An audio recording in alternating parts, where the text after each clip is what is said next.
and founder. Basically today, I'm going to be taking the opportunity to talk through some deck building because it's been pretty crazy around here. I haven't had a chance to do it yet, but I do want to get in a little bit more Harry Potter, especially with the new sets that we opened. I built a deck out of Diagon Alley most recently, so that one should still be good. Maybe I'll tweak it a little later. The Quidditch Cup built that deck. Again, maybe I'll find a few cards I can tweak it a bit, but I'm fairly happy with that. But those initial two starter decks that we started with the starter deck, two 40-card decks. We increased them in the stream that we introduced them up to around 53 cards. I think they were 41 actually, because they had the Witch and the Wizard that you come with, and then up to full 60 after that. So I now have to figure out what I'm doing with those. I think they need a complete rebuild. So that will do two things. Well, that'll do a couple things, yeah. So it'll give us a chance to work in some of the newer cards and change up the starting Witcher Wizard. Because, thanks for coming back, Founder. Glad you're here. The starting versions of Hermione and Draco that were the wizards for the decks are actually parts of the set. So we haven't found any cards, at least that we've ordered, that I was missing yet to fill in holes, but that'll fill two of them. And we know a place that had a couple of other cards, although we haven't got around to order any yet. So. No. And we're still looking for some Chamber of Secrets at some point, but that's, again, no dice yet on that. But at some point, I'm hoping to do that and revisit.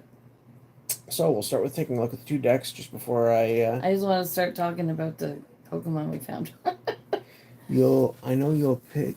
I'll pick you over a card show. Aw, thank you. Oh, thanks very much. She was watching Broly's live. It's yeah. card show. I was up until you never know what live. you'll find at a card show. There can be some interesting moments. I want to go to one. But at the same time, it is a lot of... you never know what you'll find at a card show, so that can go both ways. And it's a lot of walking around in the meantime. You're always working whenever they have them. Yeah, well, it's hazards of... I guess it beats not working. Anyway. Yeah. If you weren't working, we wouldn't be able to go anyways. This is not... There we go. Okay. I need a new sound really bad. Let's tip this down a little. What the heck?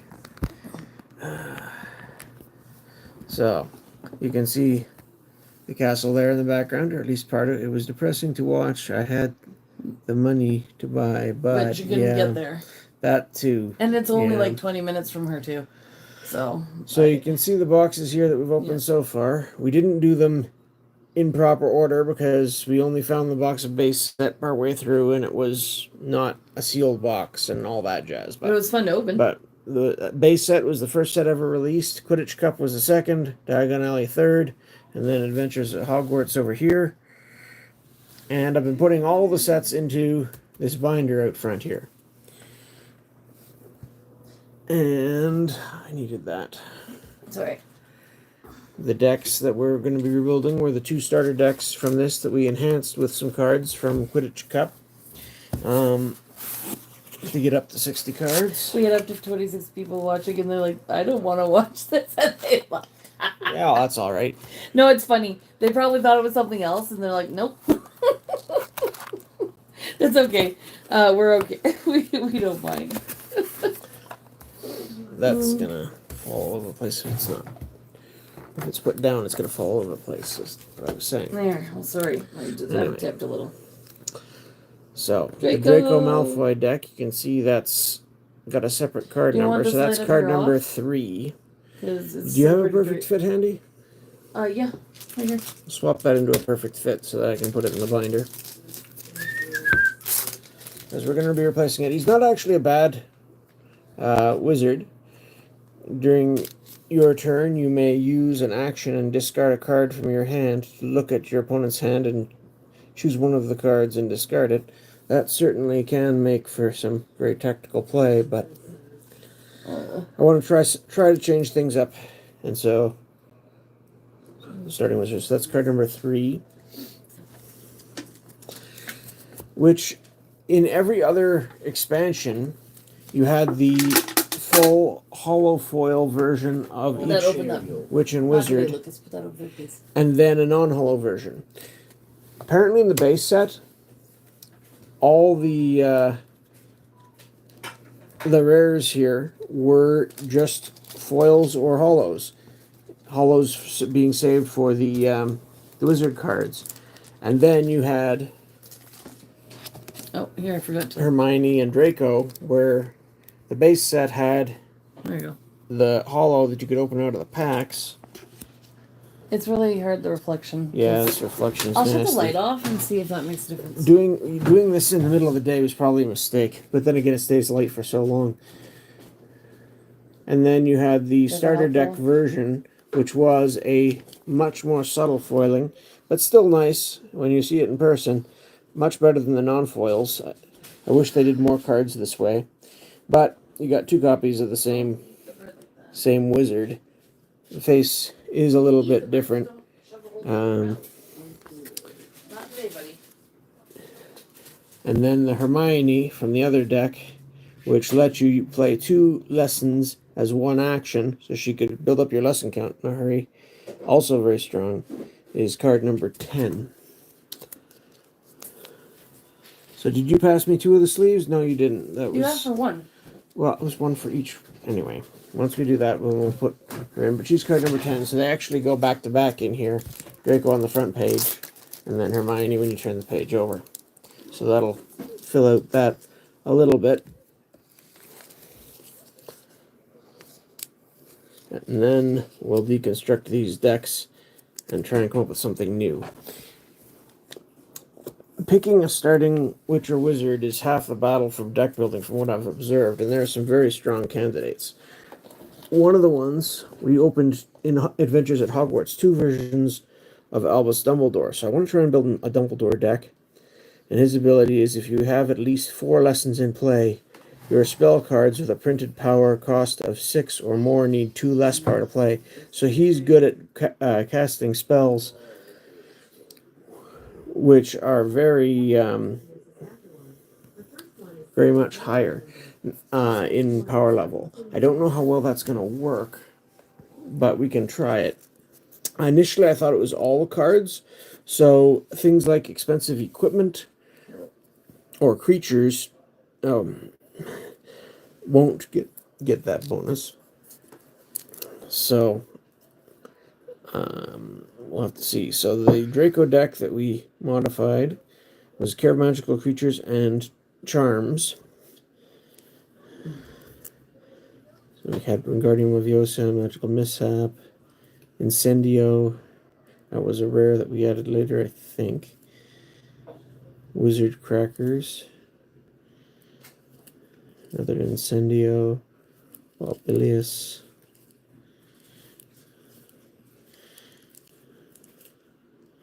Stupefy. A couple of those. And the creatures that were in here were all pretty basic from the base set starter. Lots of duplication.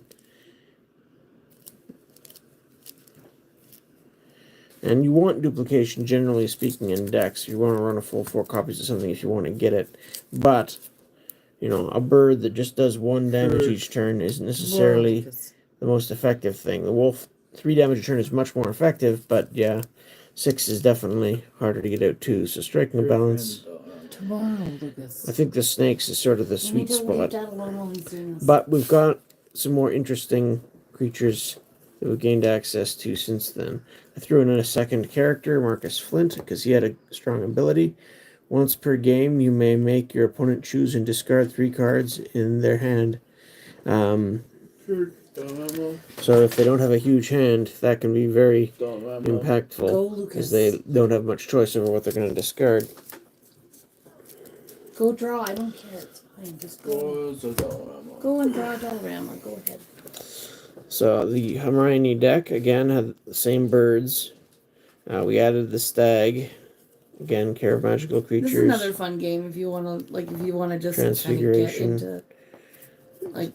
Seeing how to play wolves. TCGs. Steel Claw was a highlight, and these didn't come in the starter deck at all. I had to add these later, and now we have a full floor play set of them. So I'll probably try this in my next Transfiguration deck when it's paired with magical creatures. Anyways, a lot of people like the Tomorrow. Like to use Professor McGonagall as a starting Witcher Wizard. They provide the charms, so you don't have to worry about that. Ryan. Or sorry, the Transfiguration. Duh. Professor McGonagall, Transfiguration, of course. So that, yeah, that's one less thing to worry about in terms of getting your lessons. But also, once per game, you may discard the adventure your opponent has played. Oh, that's so Max. Hi, Max. It gets you out of a lot of troublesome adventures that are out there. Interestingly, when I was looking at some of the other characters that I've picked up, Argus Filch here does something similar. You may use an action and discard an adventure to discard an adventure from play, yours or your opponent's. So he can get you out of things repeatedly, whereas McGonagall can only do it once per game, but provides you that extra lesson. So you got the trade-off there, sort of 2 effects versus the 1 repeatable effect.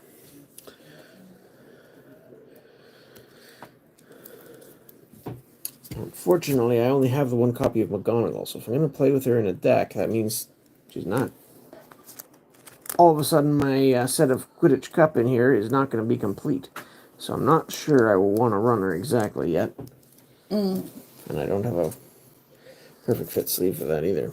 Anyway. There's a bunch of them right here. Yes, I know, but they're not where they need to be. Lost notes. There was the Dragon's Escape foil. Did I have... You never had any. I should have checked this before, but was our copy of Dragon's Escape in here foil? I think it is. I think, yeah, the base set, they're all foil, right? Yeah.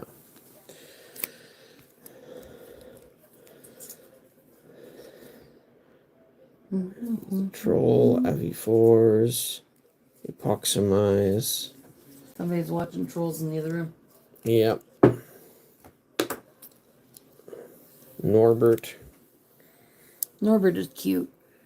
In his way. Do you have more than 5 one of those? damage per turn, only 4 to play, but you have to discard 2 of your Magical Creatures lessons is a big drawback. When I eventually make a Dragon Binder, I want to put a Norbert in there. Do I have 2 of those? Card 30. How many do you need? Because, Card 30. I've got 1 in the deck and 1 there, so yes, I have 2 of those. Because I eventually. So yeah, it's not all the rares, but the ones that are foiled are foil's the only version. Yeah, make a Dragon Binder from all kinds of different sets. That could be interesting. I think it'd be fun. Now the question is, do I mix them up or do I keep them according to the games they come from? I would assume that would make more sense. But this is a Quidditch Cup card. Really mess with people's OCD. To play this card, discard 1 of your lessons from play. So again, heavy lesson discarding. Search your deck. You may take up to 3 creature cards from your deck. Show them to your opponent and put them into your hand. Then shuffle your deck. So go and get more gas when you need it. Copy a Neville. You may prevent all but the first 8 damage done to you each turn. Protects you from turns where your opponent plays a lot of stuff in 1 turn. Defendo. So yeah, we'll start to break these down.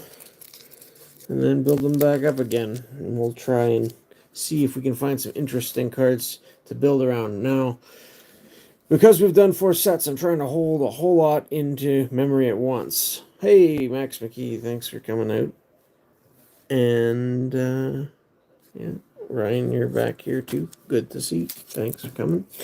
I'm going to close this and get it out of the way for now, so I've got a little bit more space to work. So you're saying something to me? So there's Adventure, there's Norbert, there's Creatures, There's lessons, creatures.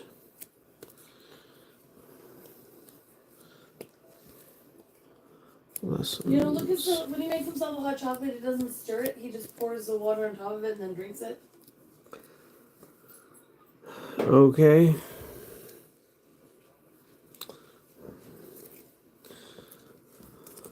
So yeah, these two starter decks, again, they both, in the first set, you just had 4 types. You just had the Care of Magical Creatures, Transfiguration, Charms, and Potions. And both decks ran Care of Magical Creatures, and a lot of decks. That seems to be one of the more popular types I've seen for sure. So, a lot of cards are sort of geared towards combating creatures. So figuring out how to make that work when you don't know what your opponent's playing, you need to have some backups in there. And I found that a little bit more as I was building other decks later on. So see cards like this. I dropped it. Incarcifores that choose one of your opponent's creatures and play and discard it. If they're not playing creatures, it's a completely useless card to have in your deck. But if they are playing creatures, that can be very handy. So it's all those trade-offs constantly. It's sort of like the old Circle of Protection problem in Magic the Gathering. If you run Circle of Protections and you pick the wrong colors to put in your deck that your opponent's not playing, it's going to be pretty useless. We did a post about what else we got from Monday Night Magic. I showed people it off. Okay. So yeah, we did pick up some Final Fantasy stuff. That's just what Mama Spokat's referring to. I'm going to check that out. It's going to be interesting because it's a series that I know very little about. And we'll see how much I can learn about it from the set. I know that with Lord of the Rings, the Magic the Gathering adaptation left a lot to be desired in some areas. But you could learn a lot from it. You could get the gist of the story for the most part, I think. So, hopefully I'll be able to get... But the problem is, because it's a different medium, and they're covering so many different games within it, that I don't think the storylines of each game are going to come through. It's just too much content to be able to represent in one set, even if it is a large set. So, 1, 2, 3, 4, 5, 6, 7, 8, 9, 10, 11, 12, 13. 1, 2, 3, 4, 5, 6, 7, 8, 9, 10, 11. That was the ratio we had here for this. It's a fun game if you don't want to It think is too much about strategy, you know what I mean? Yeah. And it's good to play with the kids too. Like, it's easy to figure out. And there's always some strategy, of course, but I only had 1 adventure and 1 extra character card in this one, and then 2 extra spells for Care of Magical Creatures aside from the big stack of creatures, and a bunch of spells for Transfiguration. Like I said, of those, you had ones to deal with creatures, ones to find creatures, ones to deal with more general cards. And then you have stuff like Steel Claw to make your creatures more effective. So you know what I think my favorite art about these boxes is? About the boxes? The boxes, this one is my favorite art, I think. You like the one with the Quidditch Stadium there and Harry zooming around? Yeah, it's a nice design. The style, box. the art itself. Whereas the first one's just sort of them in a boat going up to the castle. You've got one of the buildings from Diagon Alley. Is that Honeydukes? Maybe? Supposed to be? I'm not sure. Mm-hmm. And then you've got Adventures at Hogwarts, which... I mean, if you look at the whole picture of this one, that's kind of cool, yeah. But that part... the box designs certainly were well done. And then the Draco deck. What was it that made you want to pick this setup again? Pick what setup? These cards. The Harry Potter cards. The Harry Potter cards? Yeah. It's a game that I'd seen back in the day. It was covered in Try magazine. It looked interesting. It didn't grab my attention at the time because I was kind of avoiding Harry Potter and involved with too much other stuff at the time. Yeah. So I never got into it. But then afterwards, when the kids were getting older, I started to read through the Harry Potter books. So I became familiar with the story, first of all, and discovered other people who were fans of it, discovered other elements that seemed interesting, and found people who were making content on YouTube actually that about the game, and it looked interesting. And I saw when I was researching other old games and places to find some Star Trek and some Star Wars and things like that, the places that had that often had stuff for this as well, and it was sort of comparable in the to the Deciphered Lord of the Rings stuff in terms of price range, and it's smaller and sort of an easier product to start from a different company. So I thought it would make a popular counterpoint because of the difference in the background, because it was developed by Wizards of the Coast, whereas the other games I was looking at were mostly Decipher games, and it has a popular, medium as the background in terms of just the stories behind it. Harry Potter is a beloved book series for sure, similar to Lord of the Rings in that respect, or Star Wars and Star Trek, which are popular TV and movie franchises, which have both expanded beyond that, but that's sort of where their origination came from anyway. So yeah, I did work in some other ones. Put up to 4 creature cards from your discard pile into your hand. Halloween Feast. Could be quite strong. Do 2 damage to your opponent or to a creature of your choice. Then draw cards. At least this one's got an alternate. It's a way to get rid of small creatures, or you can get some damage in, even if 2's not a lot to your opponent. Stream of Flames, do 3 damage to your opponent. You may also choose a creature in play and do 3 damage to it. A little bit more damage to both, but costs more, obviously, than Binding Rope. So you can see these are both from Quidditch Cup. Well, all 3 were. There were some of the new additions I put in to try to make the Draco deck a little bit more smoothly running. It comes to mind that we didn't actually play much games with these after I improved them, did we? I think we tried 1 or 2, and then I think it was they've mainly been sitting there. But anyway, I know we have creatures and stuff we can improve this with now from the other things. So I want to specifically look. The cards from Adventures from Hogwarts I haven't used at all for deck building yet. So I've got 2 copies of Meeting Fluffy here. Let's see how many. 1, 2, 3, 4, 5, 6, 7, 8, 9, 10, 11. So this one seems to be heavier on the charms slightly and less heavy on the charismatic creatures. 1, 2, 3, 4, 5, 6, 7, 8, 9, 10, 11, 12, 13. Yeah. So these adventures, play this card only if you have at least 9 lessons in play. Effect: before each of your turns, your opponent takes 12 damage. Where was Fluffy? Which to solve, your opponent lets you choose 3 of his or her cards in play, other than his starting character, and discards them. Now it's got me wondering again, because I'm wondering just how this compares. The fact that they made basically Fluffy as a adventure is interesting.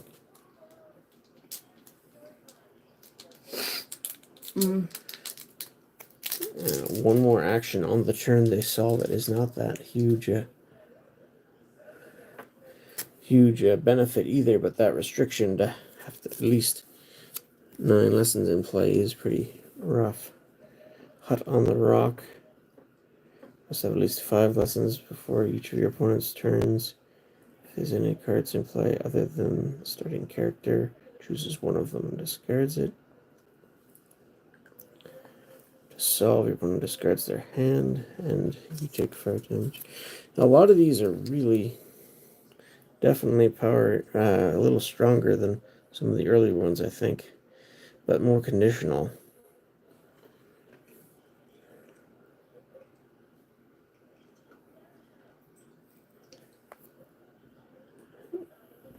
Yeah, I get an anti-creature card.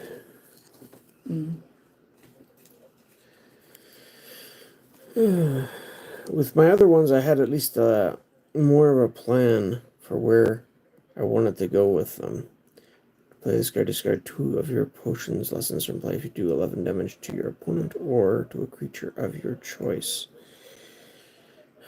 Whereas this is a little bit more open-ended. I have a potions deck, so I could try and incorporate some of these into that, but that's not one of these two I'm tearing down right now. Whenever a potions lesson your opponent is discarded from play, put it into its owner's hand.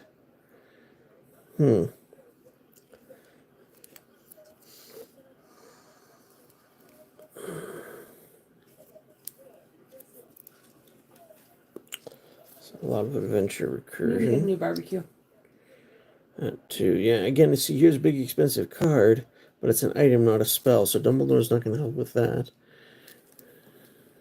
Sorry, my brain goes all over the place. That's a lot of actions in a turn. Quidditch Cup, again, is an item. That is pretty. It is pretty. It's even prettier as a foil. Yes. But when you use one action to play a card, get one more action. Yeah, that definitely will speed up your game. I think there's a wizard that does that too, but she's in Chamber of Secrets, and yeah, good luck on me ever getting a copy of that. But that would be a really strong one. I think it's specifically for Quidditch cards as well. I mean, neither of these decks are Quidditch, so Dumbledore's Watch is again not a spell but an item. So is the Philosopher's Stone. Cost 15. Yikes. May use 2 actions and discard this. Oh yeah, this is the one that shuffle all cards from your discard pile, non-healing cards from your discard pile into your deck. And you can only put one of these in there. So yeah, my initial plan was Dumbledore would be great to use some of these high-cost items. But can't really do that. Fang. Ooh. Wow. That's unfortunate. Well, we didn't have credit with them, though. Anyway, to play this card, discard one of your magical creatures lessons from play. When you grab this card, when you play this card, do 4 damage to your opponent, and then it's a 4 damage each turn. But again, 8 is a big cost for Fang, but still might be worthwhile. We can often get up to 8 by the late game. You know what I'm tempted to do? I just don't know if it's reliable enough. I'm tempted to go through my stuff and see if we have enough stuff we could trade in to get that. Because that's a good price compared to what it's been lately. A lot of adventures that stand out as possibilities. Some of their stuff is overpriced, but some of their stuff is better than others.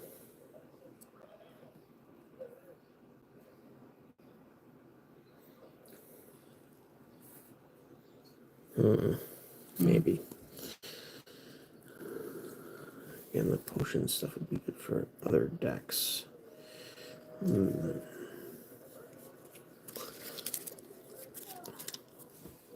Those are the 2 other decks that I made regarding Quidditch. And what's this one? No, that's not the decks. These are the... What's this?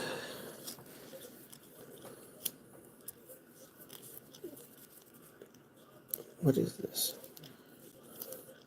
These are the spare cards that I wasn't using. Why are they all sticking together? They're not separating. Use the sleeves. It might be. I got a little humid Those or sleeves something. can get sticky though. A lot of little cobras. Was this... Oh, was this the alternate Quidditch Cup deck that I made? Because I was trying to get another... Oh, right. Because I made a Quidditch Cup deck. I made two Quidditch Cup decks. I made one that was... one that was just Quidditch, and that made it much easier to run. But then I made this one that was 3 types. It was potions and care of magical creatures and transfiguration. And so it was much harder to get your right lessons, but your Neville here with his ability meant that the really strong turns that Quidditch can pull off were kind of negated. So the other deck, which had Oliver Wood, yeah, all of a sudden was struggling hard against poor Neville here. Oh, there's Scabbers. He actually looks kind of cute. Kind of, and tired, and yeah.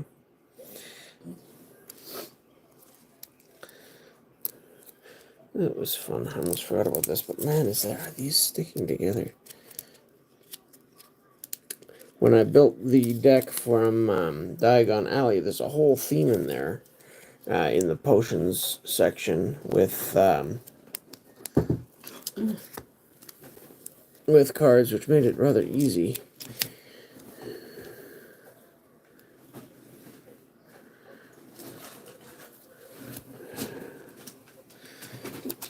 There's too many cards that require you to discard your lessons. That really slows you down. So I'm going to have to go through which creatures I really think are the most efficient. Into my arms. During your opponent's turn, prevent all damage done to you by spell cards. Your opponent chooses... Your opponent gets one more action. Do you remember what the name of that board game was when we were at the shop there yesterday? The people were signing? No. Or like I there was not. a maker of a game or something like that. Was it? Yeah, at one of the shops there was some people out showing up at the shop to promote their new game that they were just releasing. Somebody I didn't actually look walked at in it to very get them much. to sign it. We had to get going. We couldn't stay.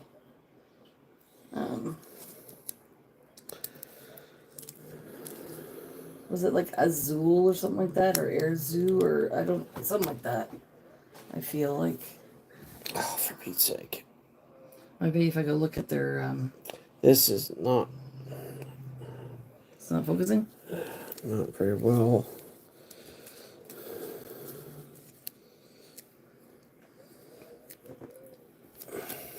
Board games. Yeah, I forgot about this deck entirely, but this is another one that should probably be broken down. This is gonna be more chaotic than I thought. Maybe I should just focus on getting the one done for now. These were the extra rares. You have a lot of board games in that shop. Where were the other pile of rares? They're buried in there, and I can't pull everything out from here. I really should have had this better prepped. I'm sorry. Well, Fang looks at least interesting enough, although he's in the wrong type of sleeves. I can see this is going to be a recurring I pattern. put the sleeves over there. Alright, you put them on that side and you move them up there. Oh, for Pete's sake.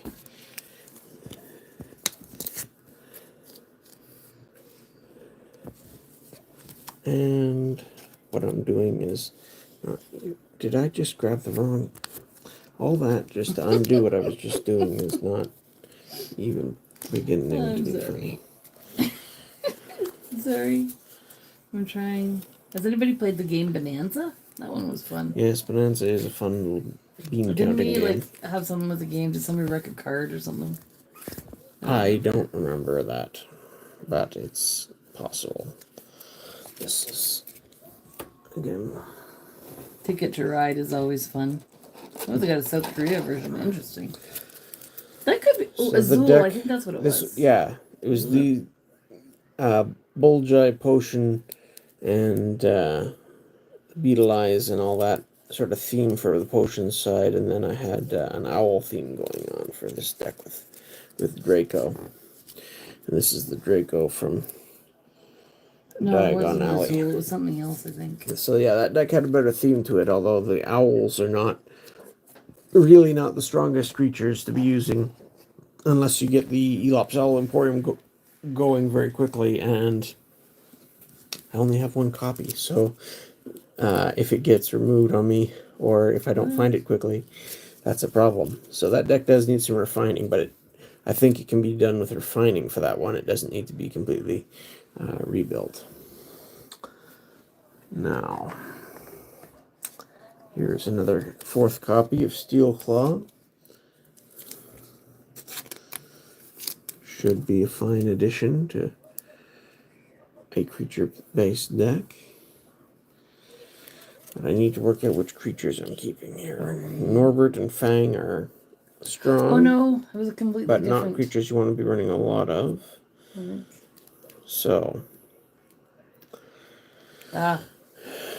something like Streeler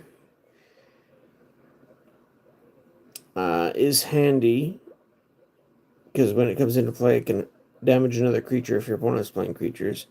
It only deals 1 damage per turn, though, so it's not really one of the stronger ones. I was way off with the name of that board game. It was called Wingspan. Oh, wow. So I don't know if anybody knows anything about a game called Wingspan. But the designer of that game was in the shop yesterday.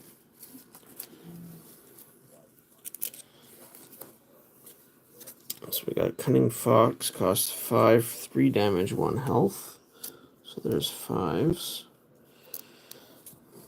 The Norbert is unique and so is Fang, so I'm going to set them off to the side. Sort of special one-ofs. The Troll here does 2 per turn. You have to discard one of your lessons to play it. And again, I want to cut back on that unless they're being really efficient. It does cost 2, so it can hit the boards relatively early, which is nice. Oh, that looks right now that I see the picture of it. There's that little birdie I was telling you about before. The wolf with 3 health, 3 damage per turn, costs 6. It's a little bit more durable than the fox, but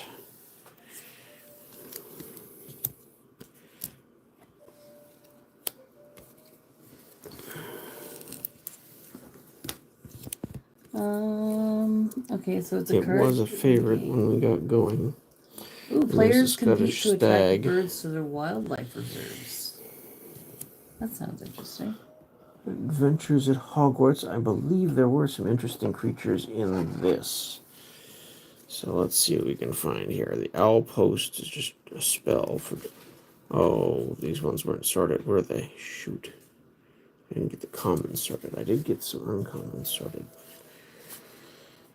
Dogbite. Gargoyle. When Sandstorm Gargoyle does damage to your opponent, if they don't have any creatures in play, it does 2 more damage to him or her.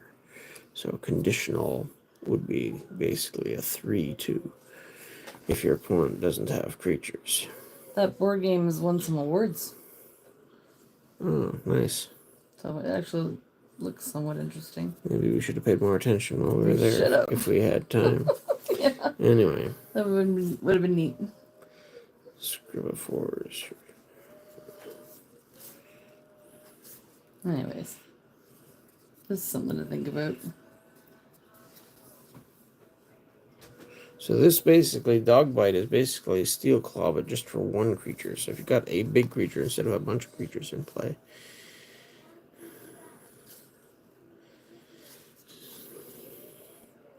I think you can get the game at Walmart too, though, so.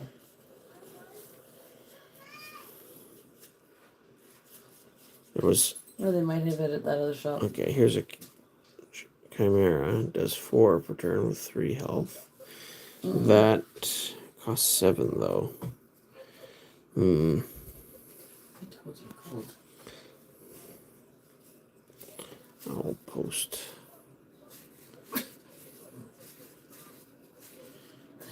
Oh, man.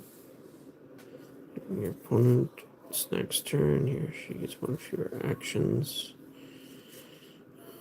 Cauldron cakes. Oh, I forgot to get the bus registration stuff done. I guess I'm gonna do that on Monday. Yeah, better. So much stuff to do going on. Oh, Monday's gonna be a busy day. 3 damage to your opponent. So, yeah. It's definitely on brand for Quidditch deck, but... Black Bat. When you play this card, do 2 damage to your opponent. Okay, so this is cost 4. Does 2 damage per turn. So that's better than most of these. And it does 2 damage immediately. I'd heard good things about this, so I want to try some of these as 4 drops. If I can find a few more here.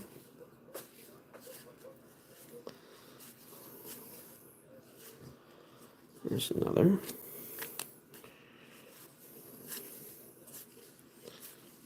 And these are, again, from Adventures at Hogwarts. There's another. Oops.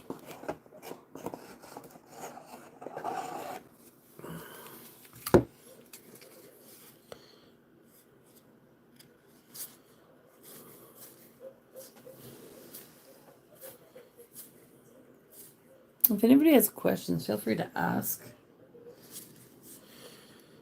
And there's another. So there's 4 of them. They seem a little bit more aggressive than a lot of creatures, at least, which usually aggression pays off in a lot of these more simple card games anyway. This game is fun. I enjoy it.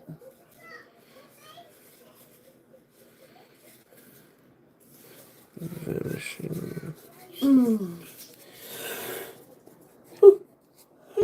Excuse me, holy I moly. think I've been through most of the commons. I think this stack over here must be the uncommons. I may have sorted these. Yes, this looks like these at least got sorted. So that'll make it easier. Was there anything? Flying motorbike, choose an adventure or a location in play and discard it. That is crazy art. Just Yep. Hagrid, one hand riding the bike while looking at the baby in his other arm. I guess I should probably. Good thing there's less traffic in the sky. Yeah. I feel like Hagrid could easily crash or something. Yeah. If he's not paying attention. Winter holiday. That's a nice looking card. Snow on the. Another gargoyle. Whoops. Making you yawn. Who else has yawned in chat? If he or she doesn't have any creatures in play. So this is a bigger gargoyle, but yeah. Conditionally, if they're not playing creatures, it's very strong. My chair is stuck on something. Oh. Might be worth trying out a gargoyle or two. That could be interesting. How many of these do I have here? Play set of 4 if I wanted them, but I don't know if I want to run 4 of this.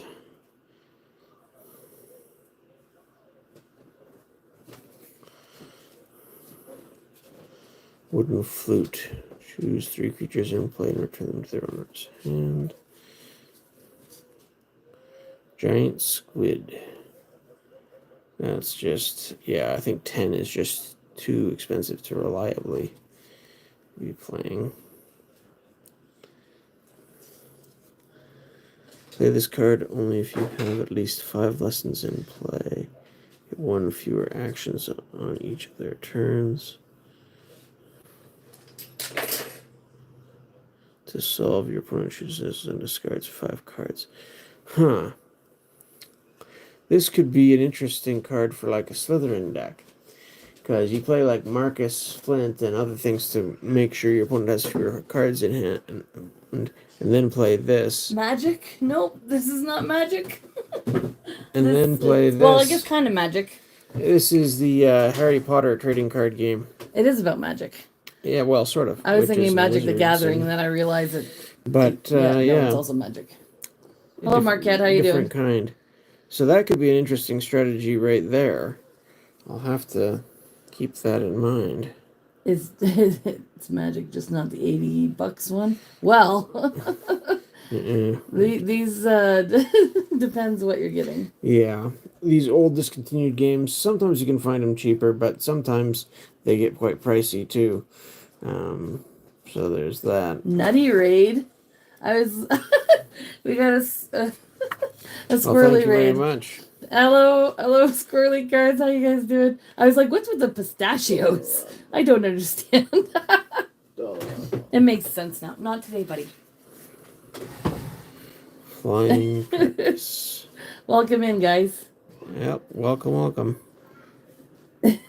Peanuts. Welcome, guys. Yeah, today is a Harry Potter day.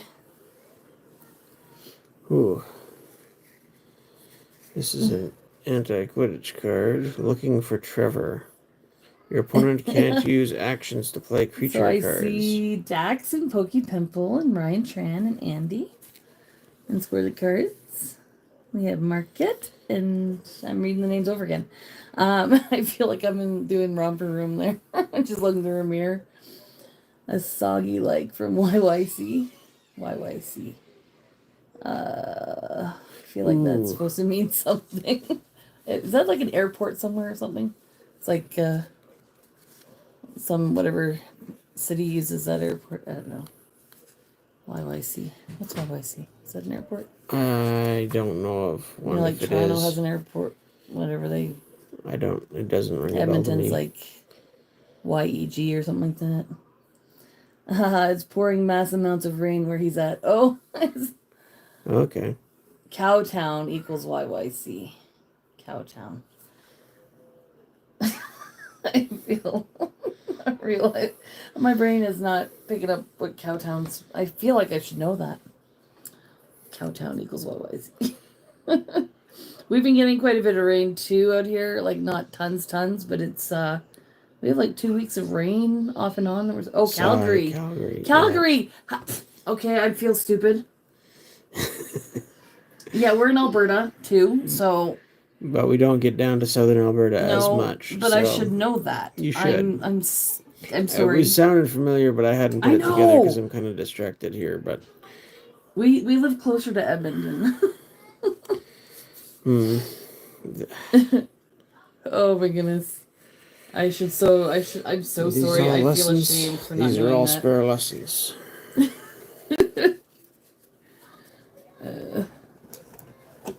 Canada A almost made it. Well, out here, since I moved out west, I say hey now.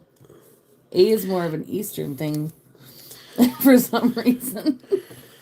I've heard it a little bit, but yeah, it's a little bit more regional than most people think at first. We grew up in Ontario, so we used to say ale. I used to say ale all the time. But moving out here, I've switched to hey. I don't know why. It's a quote from Super Troopers. Oh, I haven't seen that show in forever, so that probably means that's why I have. Oh, these are the wrong ones, aren't they? Oh, yes, those are absolutely the wrong ones. I'm just gonna check. Somebody might be knocking, or it could be the dog scratching. Not today, Lucas.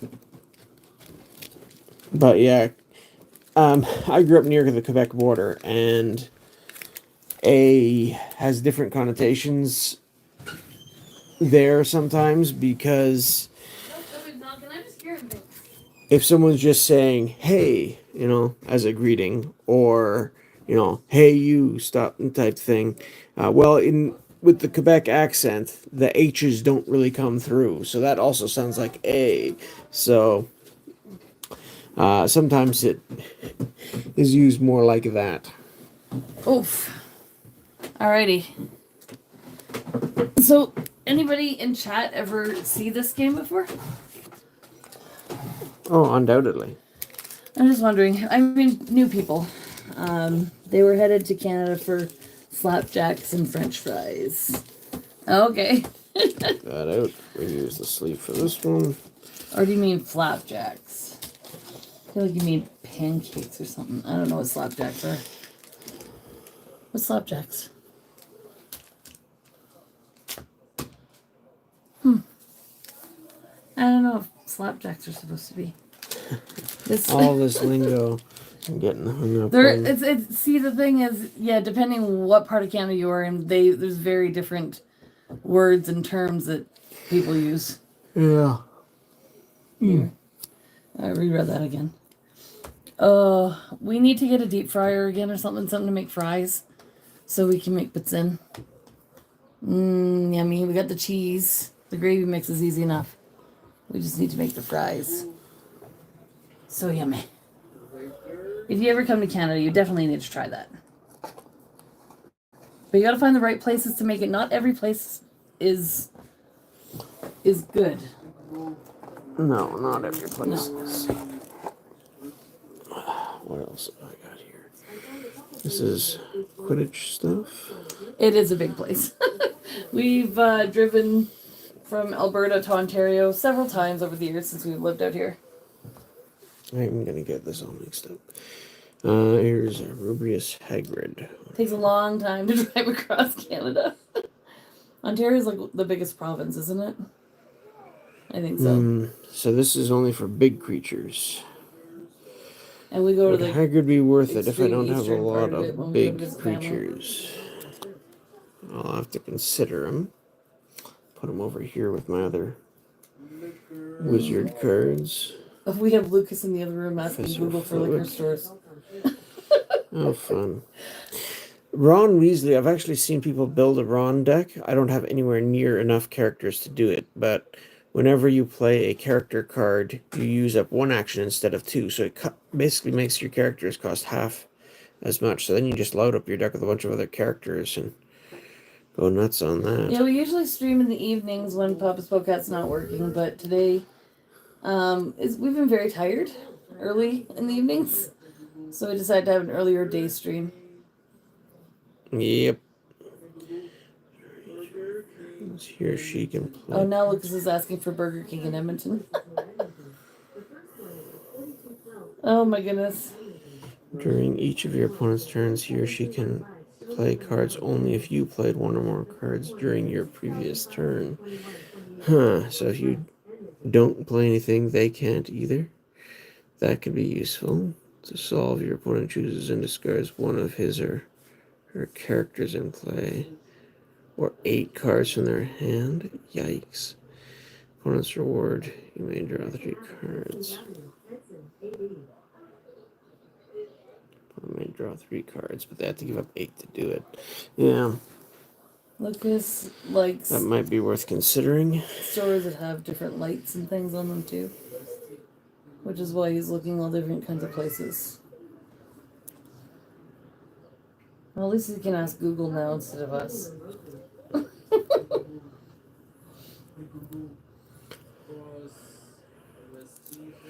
3 damage to your opponent or to a creature of your choice. Then your opponent chooses 3. Yeah, but it costs 9.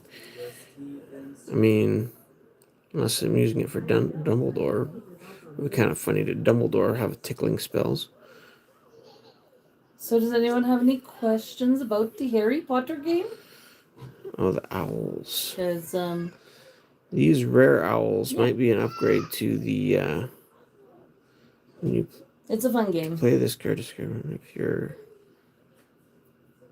for each of your turns, draw a card. So yeah, these really increase your card drawing ability. Huh. Yeah, those might be good additions to that other deck I was just talking about with the owls. I'm going to have to keep that in mind. Put them over there with Draco. What year are these from? These, you can see here, 2001. That was the base set. And Quidditch Cup. And then I believe the next 3 sets, Diagon Alley, Adventures at Hogwarts, and Chamber of Secrets, came out in 2002. So the base set came out just before the first film released.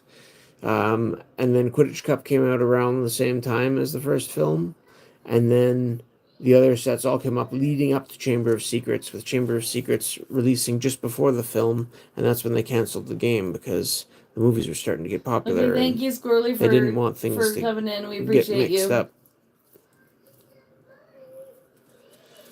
Yeah, thanks for coming for sure.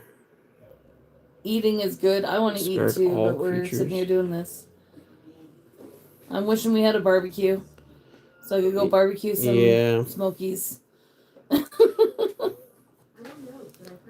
We picked up these smokies from Walmart. They were on for $2 for 4 big smokies. Yeah, basically. Want to try them? I diced them up last night and put it in like a scrambled and stir fry thing, but okay, no, I didn't. I guess I didn't scramble the eggs, but I just mini stir fry with onions and mushrooms and some of the smoky. It was yummy.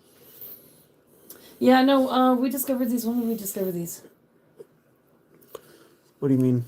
The Harry Potter cards. Harry Potter cards, like I said, I've known of them since they came out, but I never really got into them or started to acquire any sealed products. I never bought singles other than a few things to round out the sets or a couple of things that I thought might be interested for decks sort of subsequently. But I started to collect the sealed boxes that we were using for our series to go through opening boxes about 2 years ago, I think.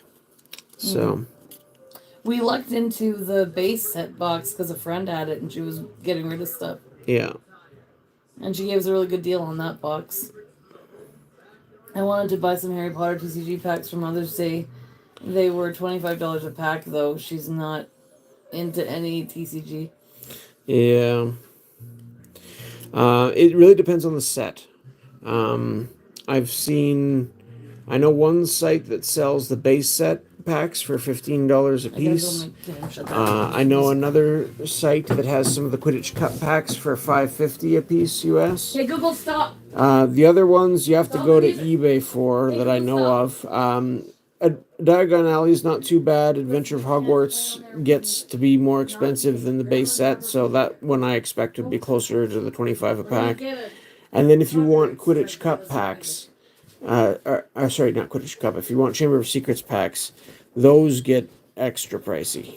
That's the most expensive. Hey, Krippendorf, how's it going? Most expensive set by a long shot. Hi, monkey. Hi, monkey. Can't play spell cards. You're hungry? Yeah, we're gonna make food soon. You know what? Isabel needs tickles. Go tickle Isabel. She needs tickles.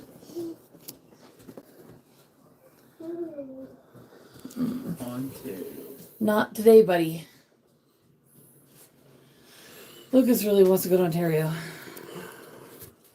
That's another one that might go well with the whole keeping your opponent's hand size low theme. I don't know. Can you get some of the starter decks for cheap or something, or like not too expensive?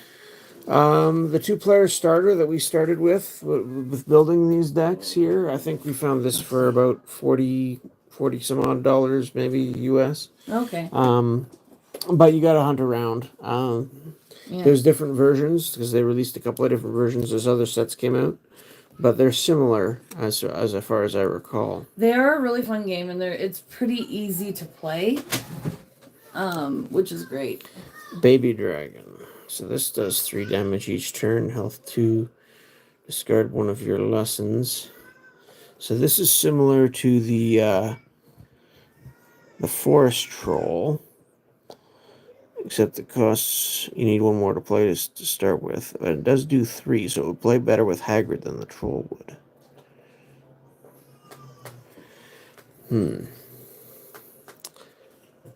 Maybe I could try. I like any of them with dragons. Creatures. Could try some baby dragons instead of some forest trolls. I mean, it's probably cheaper just to go get singles for the most part because the cards themselves aren't like that expensive. There's a few that are. What's the most expensive card in the set? If you just buy the singles, if you can find them. Oh, for which set? Because there's 5 sets, right? Remember? Well, Any of them. Is it They the, scale is it the quite a Albus bit. Dumbledore one that's the most expensive one? Albus Dumbledore, if you just want a non-hollow I'm talking about version the to hollow play version of with, it. the non-hollow Hey, here is, Void. maybe about a $10 card. The hollow, you're looking at over $100. And for other sets, the more expensive card in the set might be sort of in the $40 range. I think it was for Diagon Alley or the base set maybe. Quidditch Cup's a bit cheaper. And then you have cards that, $5 range and under.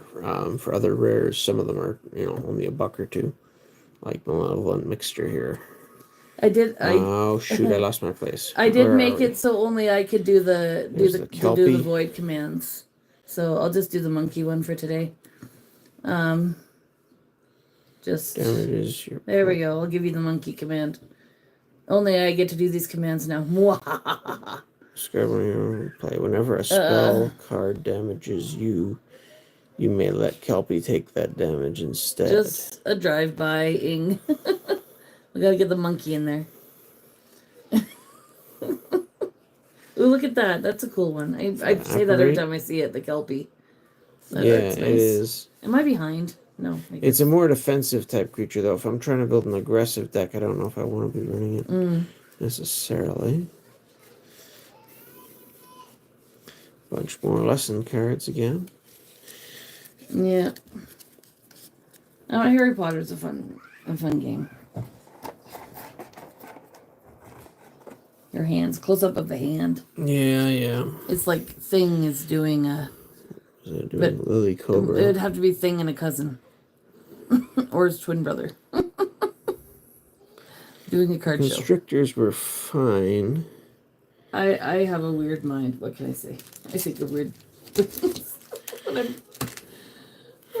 There's really not that many creatures that do 3 damage a turn to go with Hagrid. Cunning Fox does, but man, is it kind of on the weak side for health. Oh, those... It is chilly today, but why is the air conditioner going? I'm not sure. It wasn't running for most of the day yesterday. No. Someone bumped the settings? Maybe.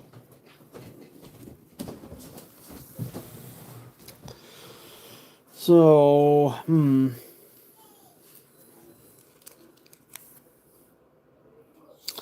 yeah, a lot of these require discard of lessons. That's a problem. We can run a lot less Transfiguration if we're running McGonagall, but then again, that requires pulling her out of the binder. What other things do I want to play other than Steel Claw? So, I've got Mice to Snuff Pots. Stuff boxes, sorry. Just up to 2 creatures in play and return them to their owner's hand. So. Didn't you try building a deck that was based on like tricks and stuff and it didn't do well? Because you couldn't get your tricks out or something. It wasn't and had no creatures. Yeah, that was the Quidditch deck. I was struggling against the Neville deck. Opponent's cards in play. Which set was it that had... there's some much more general cards that are pretty useful. So, question. It's not Harry Potter related, but do you think... These are all very anti-creature. Do you think... Or... we should try taking some stuff in to trade in for another booster box of Dust and Rivals at that other cheaper price? I don't know. Just wondering. Maybe. I mean, it depends how much how heavily we want to try and get into Dust and Rivals. There's a lot of cards I want out of there. And I don't know. If we get an extra Mewtwo or 2, who knows? Lost Notes could be quite good, because at least, even if your opponent doesn't have any really annoying items, you can always use it to get rid of a lesson. So I don't mind keeping those in. I do want to upgrade these to things that are a bit more vulnerable. Not vulnerable. Generally useful. This is not cooperating. Not today. We're doing a video. Go watch your show. So boy. This pile, I think I already looked into. In case anybody wonders why Lucas wants to go to Dollarama, He wants light bulbs. Lots of them. If they had Christmas lights, that's what he'd be getting. Yeah. Or Halloween lights, because he likes lights. And he puts them everywhere. He won't even let us take the ones up or down that he put up after we took all the lights down at Christmas. So we have Christmas lights everywhere. Yeah, I think I want some desks to pigs. Those would be handy in the late game. Ba-da-bum. Secret box ace spec rare from Twilight has skyrocketed in value. Currently $17. Okay. Was that one that we traded in? I think it might have been.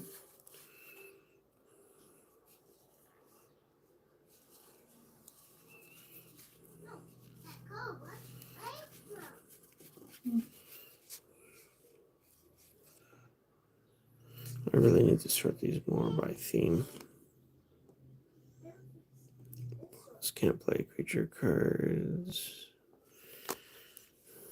Pep talk.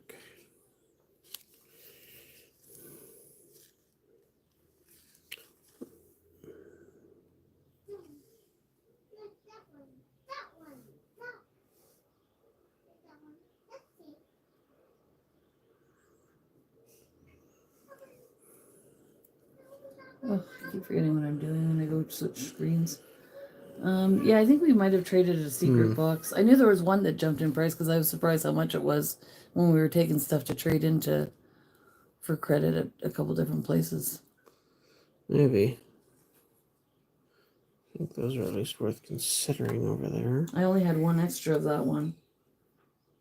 But I thought I wanted stuff to trade. And I think we ended up trading for some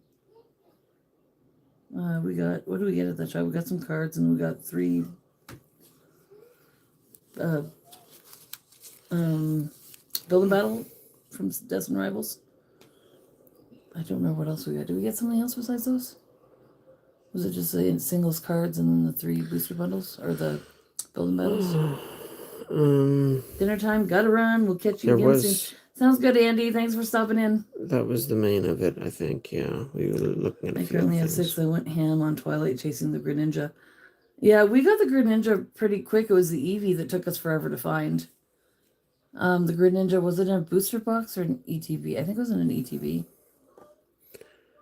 We got the big turtle there right away from Stellar Crown out of a booster box, I think. They weren't the top chases for us, though, so as excited as we should have been, we were not that excited. Happy to have it, but wanted some, not bigger cards, but some different cards. It's funny with just different card games, you know, when people have, you know, different things they want. For Stellar Crown, you're chasing, there's a Pika in Stellar Crown. Why do I not remember the Pika in Stellar Crown? Oh, wrong set. Yeah, that would explain that. Now you're talking about Surging Sparks. We haven't opened a bunch of that because it was hard to find and prices jumped like crazy. That's when it started to go up. Like booster boxes being more than $200 Canadian anyways.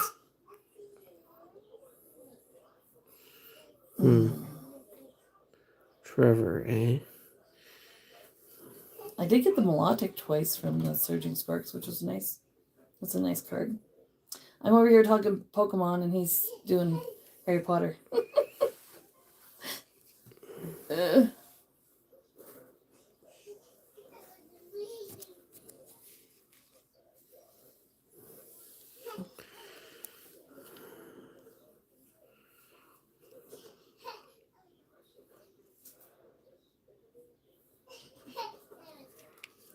I kind of wish that Pikachu, the baby EX there from Surging Sparks, would start surging in price, because then I could go and trade a bunch of those in.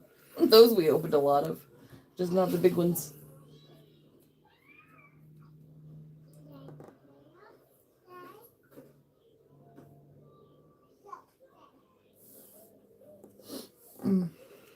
$9. Expensive. But again, they're items for potions. Potions does have some expensive stuff. I think Charms is one that really can get going with some big spells, because there's, was it the Wand Shop? Something that lets you double the amount, like if you each lesson provides 2 lessons or something like that.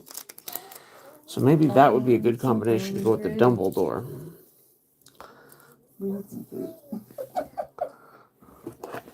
Everybody's saying they're going to get food, and I'm like, I'm trying to remember where Chasing Neville is. Or what is? Chasing Neville, is that in Quidditch Cup? I don't know. Because that was a card that I've always heard is a strong one as well for Transfiguration. I mean, I guess I can look.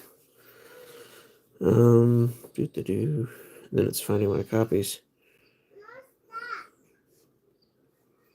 4 damage to your opponent and draw a card. Blue wig. Pig's tail. Choose one of your opponent's creatures or characters in play. Sticking up for Neville? Adventure card? Not chasing. I thought it was Chasing Neville or something like that. Oh, we got a blue jay. There's a blue jay on our Teacup gate. to rat. No, is it this one? That's the one you mean? Cancel practice. No. That's not the one. No, it was a Transfiguration card, not an adventure. Okay. Beginner's Guide to Transfiguration. Oh, here we go. Book strategy. Diagon Alley. Diagon Alley. Interesting. What was...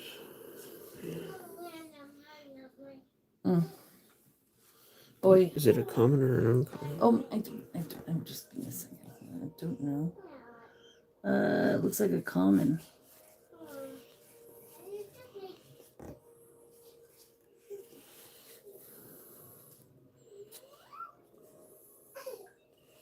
River Troll, 4 damage. Ow. So that might be interesting as a 5-drop. But again, you have to discard. I don't know if I can hear the movie in the background. I should probably turn that down.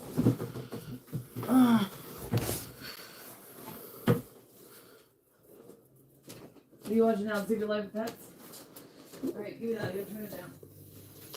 No.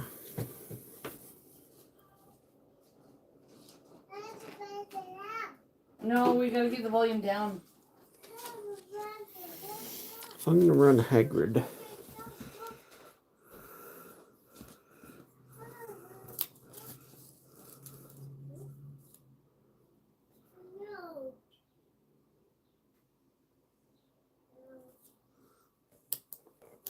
I don't think I want Hagrid to necessarily be my...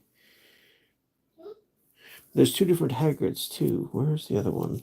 I think I had a spare of the other one somewhere. I'll have to check that later.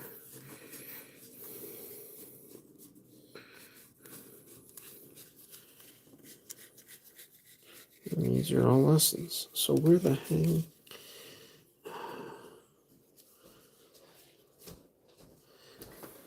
You said it was in Diagon Alley as a common, right? Yeah. So why did I not see it when I went through the commons from Diagon Alley? I don't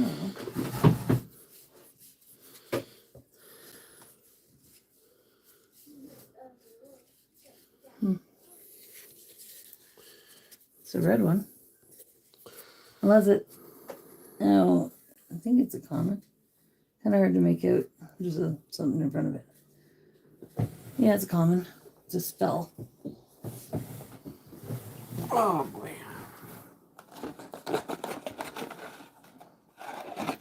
That's a Quidditch Cup pile. Yes, I know it's a Quidditch Cup pile. Okay. But I'm running out of piles to check. I know I had some. Did I put them in a deck already? Probably. Which deck would I put it in, though? I don't know. Because the Diagon Alley deck that I made was potions and care of magical creatures. Just papers. I don't know.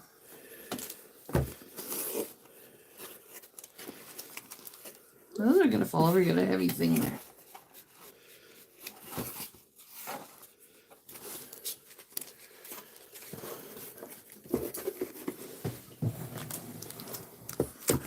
I don't know. Ow. We're Come on. We're a very exciting channel on Harry Potter nights. We're better when we're more organized. When we had stuff to open and we knew we were opening, that's, Yeah. Or if we have the game set up ready to play. But I didn't even have, I just had a general idea for the deck, and one of my ideas fell apart immediately when I actually read the card. So that Oh, that's too bad. immediately makes things more difficult. Do you want me to look through these again just in case you missed it?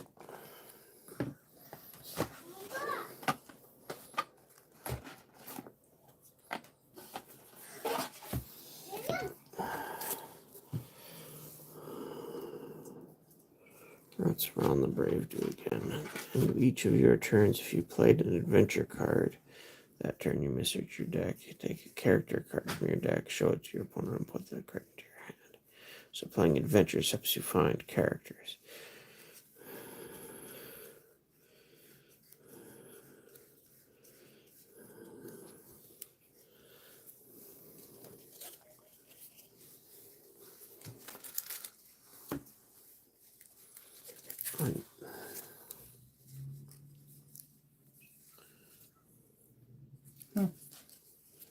I know we had another. Maybe I didn't have a double of it. I don't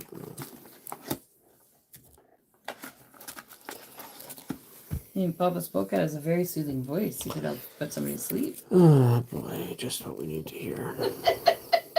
I'm just teasing you. You know I love you.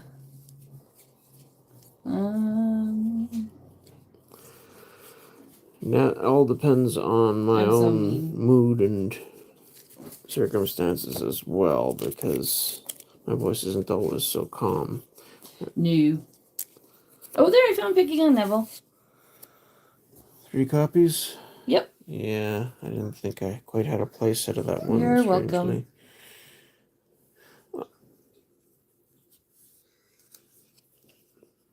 They're at the back. So, spell. Choose one of your opponent's cards in play other than their starting character and discard it. Your opponent may prevent this by choosing 2 of their cards in play and discarding them.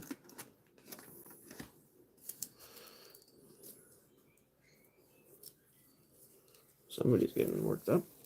I think that's a show they're watching. Could be. So yeah, that's another one that I think is worth including a few copies. It seems nice in general for some value. Alright, I'm putting this back. Sorry. This is why you have a wife that can help you find things. See, I had these sorted by set, but then stacks got a little bit shuffled, so some from one set would be in the next box.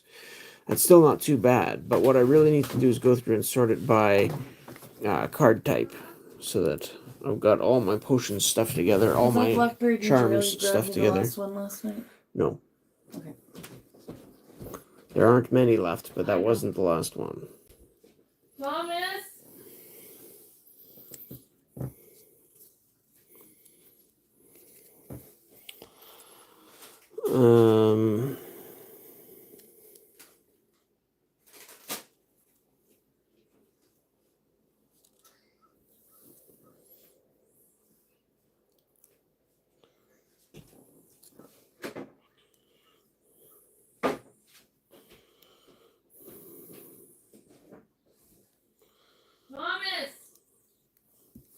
I already have how many of these in here? Just the one? I'm gonna start calling you Tommy. It'll start coming. Can you grab me Heavy 4 is just too specific for me. I don't like to play specific like anti-creature cards.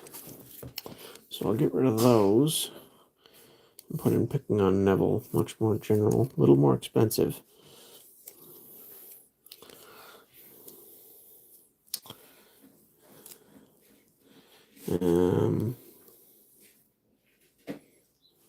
Desk to Pig, I've got one here that's already sleeved, so I don't need to sleeve that. I'll leave 2 copies because I don't want to run too many of that. Because again, it's a card that you have to discard your own lessons.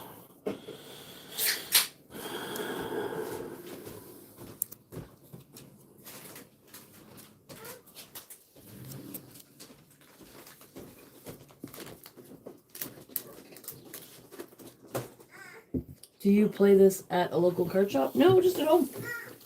Yeah, just among the family, basically. I don't know a lot of other people in our area who play it. Maybe one day I can encourage some, but for the time being, no. I mean, we could. I think that other shop that we go to, before we got a card shop here. I know a place Might that be sells the Chamber of Secrets pre-constructed decks, and those vary in price from, there's only 2 of them. One's $54 US, and the other one is $75 US.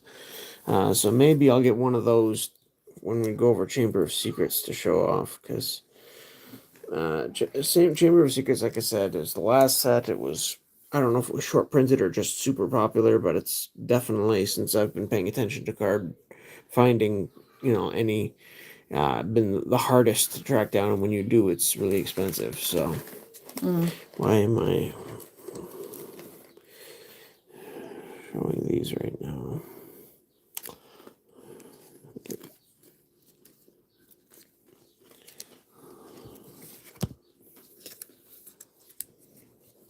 Seems like MTG and Star Wars are the most popular around here.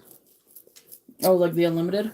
Yeah, probably Star Wars Unlimited is the current one. The old Decipher Star Wars game was super popular, but it's been a while since that really was a thing in most places.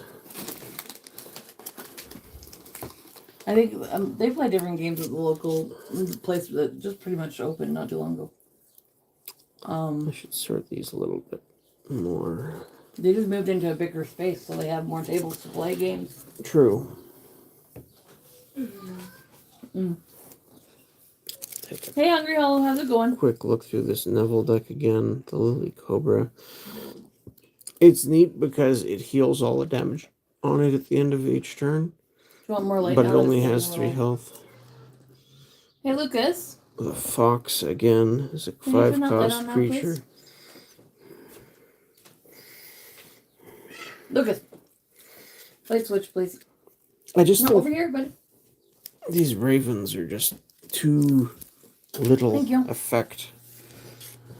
I'll try one of these trolls, but again, they're another one that you have to discard your Magical Creatures lessons, and I think that's going to be really problematic after a while if you're doing it too often. I don't think you can even see the Harry Potter castle in the background.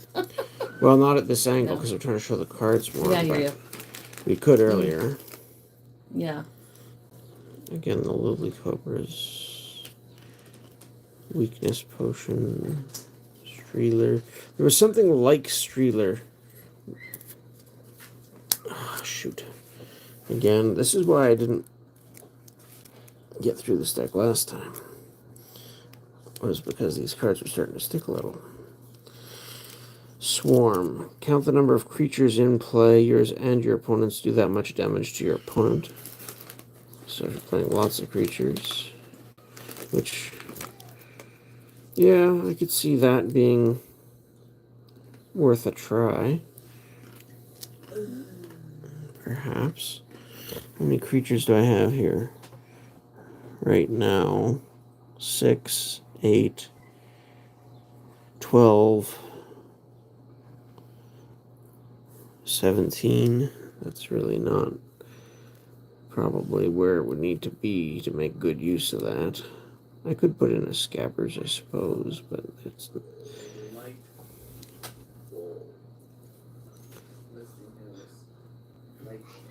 Fox is fairly aggressive. Oh, Lucas.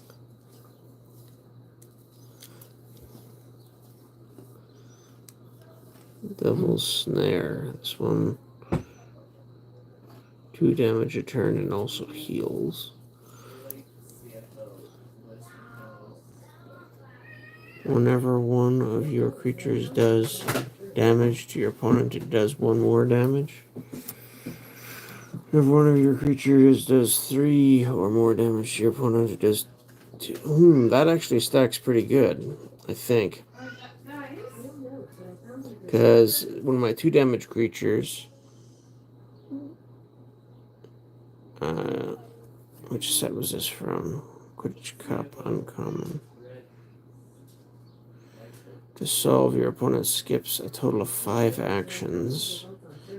Your opponent may draw a card. Huh. They're getting loud. That could be a good way to activate Hagrid. So...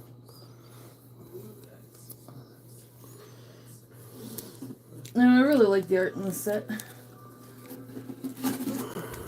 Oops. Especially with those bats, which are nice and aggressive, but only deal 2 damage each. Squealers.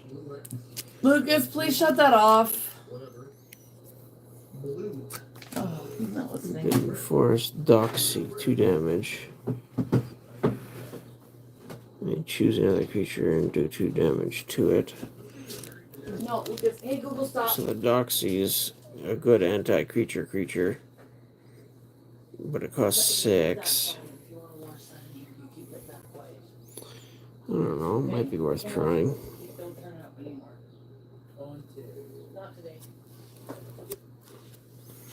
Findo.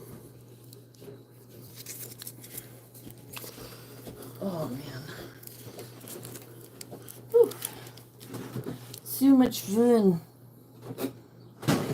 Oh, my goodness.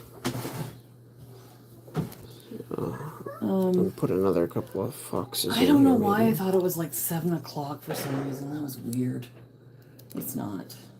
That's weird that I thought it was that late. Well, we started early, so there's that too. Yeah. That might get me up to enough creatures now to make the swarm worthwhile. Where is it? Swarm. Let's try 1 or 2 copies of that.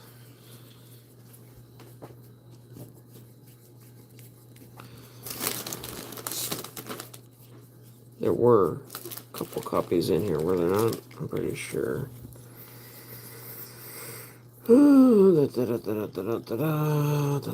Charge. There's Swarm. Okay. So we've got 2 Swarms, 4 Steel Claws for damage buffs on the creatures.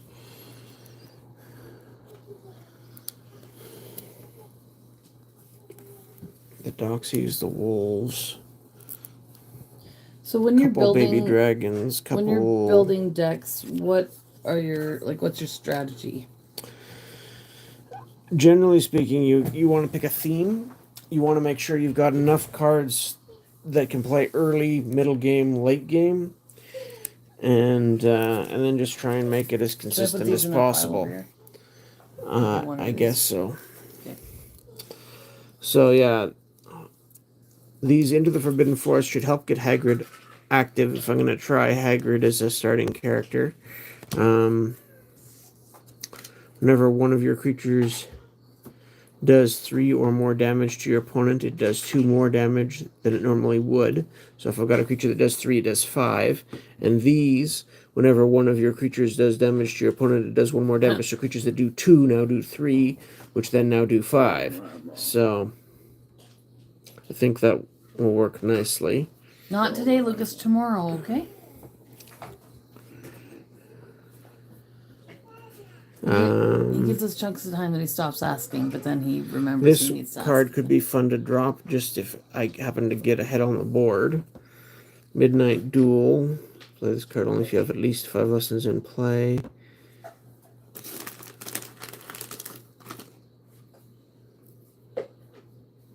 The foil really pops. Yeah, it does. To use an action to play a creature or spell card, your opponent must discard another card. To solve, your opponent chooses 4 visitor cards in play and discards them. So again, Midnight Duel sort of fits into that other adventure type theme deck. Looks like I missed lunch. You had lunch? Everybody had lunch. Didn't Abram make you something to eat? No. Oh, he skipped you. He made something to eat for everybody else but not you. He made noodles for some of the kids. We're gonna be making some for supper soon, so you can have like something. I really want to compare this Quick, to the but actual Fluffy card, but I'm trying to small. remember which set was Fluffy in. Fluffy. Yeah. Would it have been the Diagon Alley one? Why would it be Diagon Alley? Oh no, I maybe thought not. it would be either the base set or Adventures at Could have been Hogwarts. base set. I don't know. This was from Adventures at Hogwarts, though. I think it was in a previous set. I don't know. Could have been the base set. The foils do really pop. I like the regular foils probably better than the hollows, just because they're a lot easier to read. It brings up some stupid comedian when I just put Fluffy. But in terms of the hollows, if you can get them Quidditch Cup. at the right angle. I was Quidditch Cup, okay. Let me look. I don't think I have a spare copy, but Oh, never mind. in the binder. Well, Unless you want to read out to me what it does, which, could work too, but I'd rather show it. Quidditch Cup. Fluffy.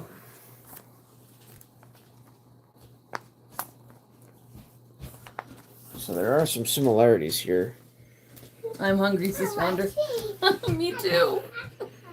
So in Quidditch Cup, you got a creature card of Fluffy, which costs 10 to play. And to play, discard 2 of your Care of Magical Creatures lessons. It has 21 health and deals 12 damage each turn. Yikes. Just yikes. But then they made this adventure version. To play this, you must have at least 9 lessons in play, so that's 1 fewer than this. And it doesn't actually require Care of Magical Creatures. Before each of your turns, your opponent takes 12 damage, so that's a little bit different timing than during the creature attack phase, but same amount of damage each turn. But your opponent can solve this. Your opponent lets you choose 3 of his or her cards in play and discard them, which is quite a bit, but you're talking late game here. And reward, your opponent gets 1 more action the turn he or she solves this adventure. So that is easier to play, and probably a little easier to get rid of, other than just playing a card that discards a creature, assuming they have no other creatures in play. It's an interesting comparison, anyway. Barry, I kind of want to master Destiny Rivals. Yeah. I really like the art in this set. I wonder how much it would cost to just buy a set of All the Chamber of Secrets, as opposed to sealed product. Yeah. But probably it would still be ridiculously expensive, but not as expensive as getting... Probably. You'd have to find somebody that had it, though. Yeah, well, I mean, you search around on eBay, you can always find somebody, right? Well, sometimes it takes a while. Anyway, but I think I'm getting close to a deck here. Have they had the single pack blisters for Destiny Rivals out yet? I didn't realize Eevee was a promo for it. Look, Founder. Eevee promo in the single pack blisters for Destiny Rivals. Sorry, taking over Harry Potter with this again. Yeah, well.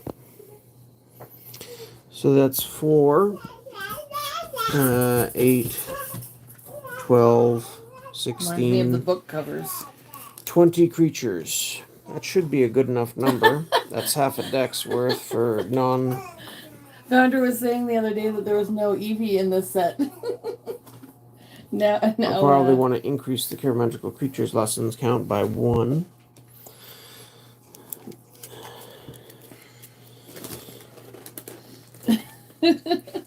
So... When do those come out, though?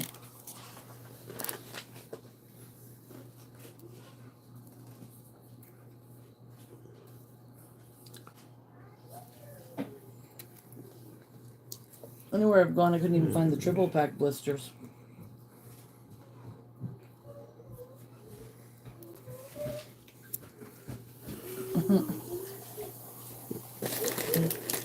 it's 1 stack, Mom, 2 can I have the rest stacks. of my candy?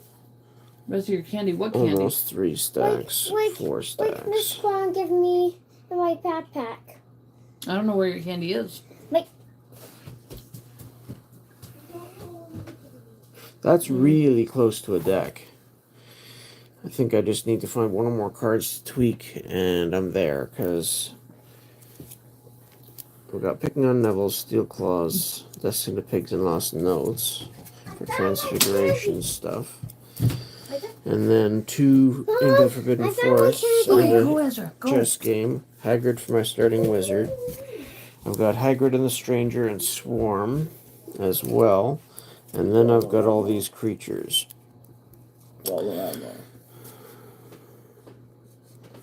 So,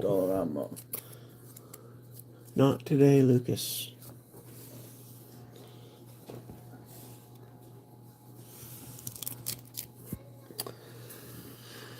I'm still not sure about these ravens. I haven't phased them all out yet, but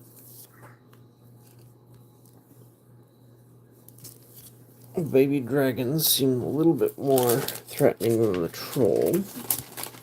$40 for a complete Quidditch set on eBay. That's not a bad price. No. And again, that will vary quite a bit, whether it's... Quidditch is the cheapest set to find, by the way. But you also have to check whether that set is with or without the hollows and foils. Is it just the regular cards, or does it include the hollows? That would be something to look at. But yeah, Quidditch is the cheapest of the sets, and Chamber of Secrets is the most expensive. So 1, 2, 3, 4, 5, 6, 7, 8, 9, 10, 11, 12, 13, 14, 15, 16, 17, 18, 19, 20 creatures. Wonder how they decide what One cards starting are gonna wizard. be promos in a 1, set. 2, 3, 4, 5, 6, 7, 8, 9, 10, 11, 12, 13, 14, 15, 16, 17, 18 other cards.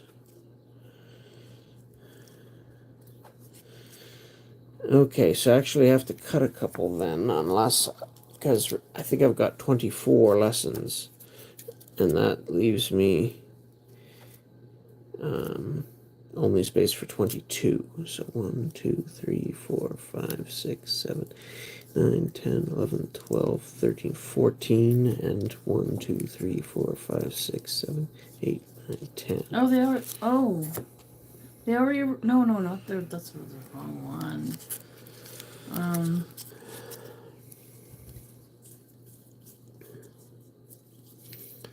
So this is going to be a very creature-heavy, creature-hungry deck.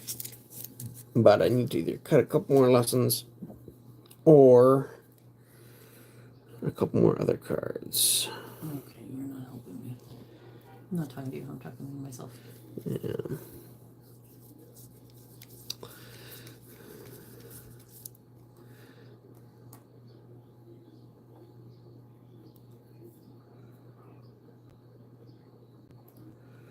No. I could try 1 Hagrid and the Stranger and 1 the Swarm just to experiment with, I guess. Cut those back. Because the deck is mostly creatures, but I do want to keep Transfiguration in here. I could go with all Care of Magical Creatures lessons and simplify the base tremendously if instead of Hagrid I used Professor Minerva. But yeah, and that's probably wiser from a defensive strategy because she has some anti-adventure stuff, but we haven't. None of our decks have been super heavy on adventures. I don't think I've ever put more than 4 adventures in a deck yet. So I don't know. Oh, you put Poppy back in. Adventures are interesting because, like characters, you can play them no matter what type you're in. They cost 2 actions to play, but no lessons generally. So anyway, here's a Hagrid deck. I don't know where to put this. So we can try that out at some point in the future. I don't know if we want to reshuffle the table right now and try it, but I don't know. probably not. let's start to take a look here, because I think Charms was the other thing that might be useful with Dumbledore, because there are some things that let you play Charms fairly well. Magical Mishap.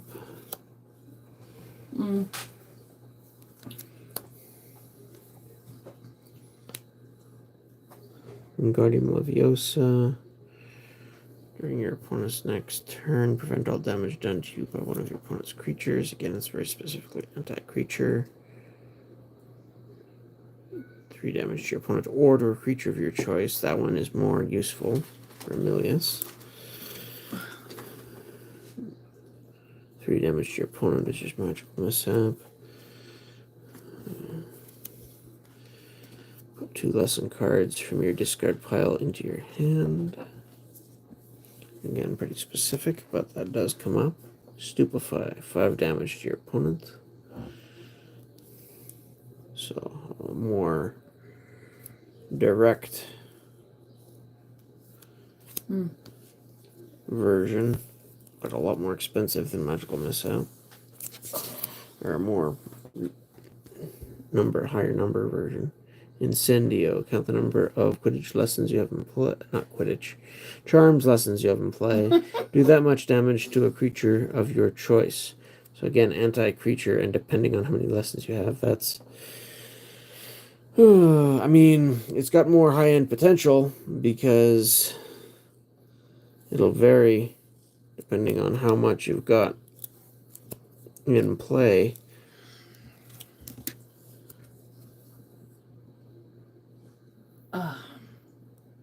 Do 1 damage to your opponent or to a creature of your choice, and then yeah, okay.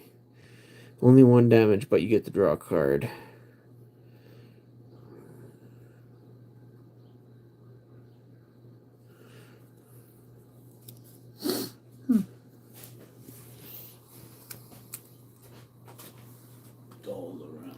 Lucas, tomorrow.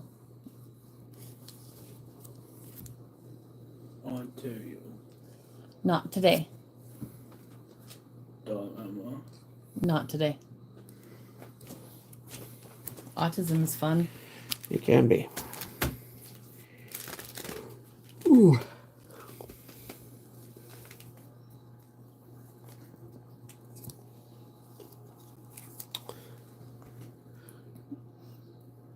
Yeah. Is that supposed to be fluffy? And draw a card. Yeah, I think so. See, 1 damage to your opponent or a creature of your choice, or 2 damage to opponent or a creature of your choice, and then each draws a card. This one costs 1 more. I think you're just better to play Rope Bind most of the time, because at least 2 damage is twice as much, right? Still not much, but enough to get rid of a small creature or have some effect and replace itself. But if you're going to play that sort of card.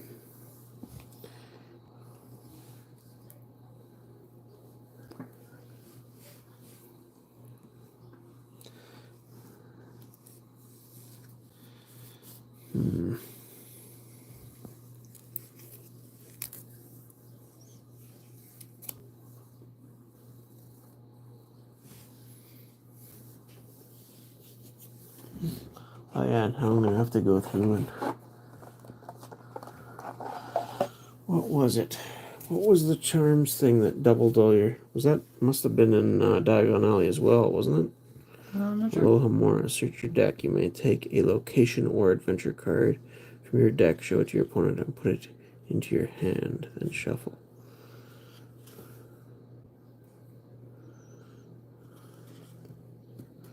So is that Gringotts? Yeah.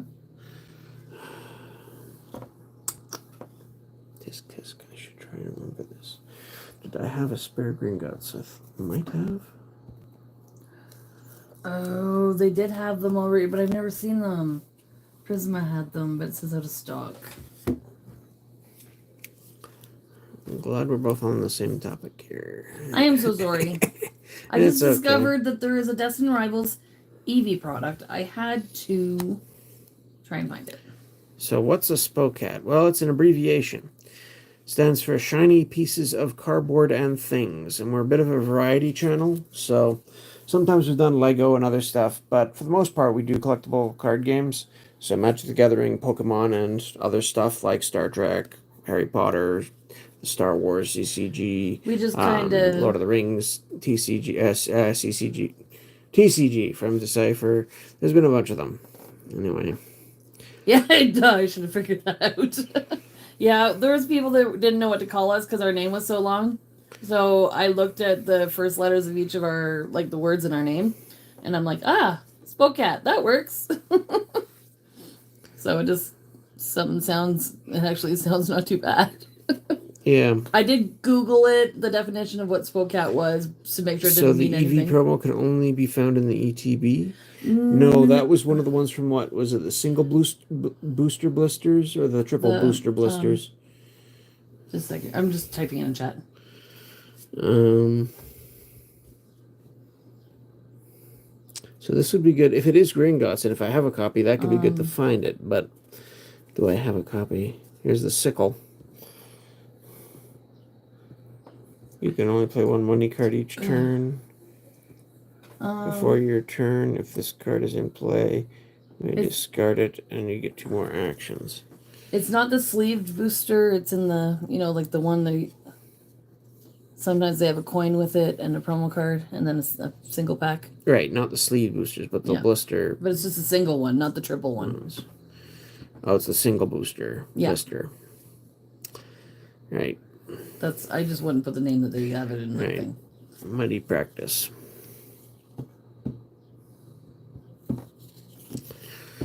Everybody's gonna want that one because it's easy.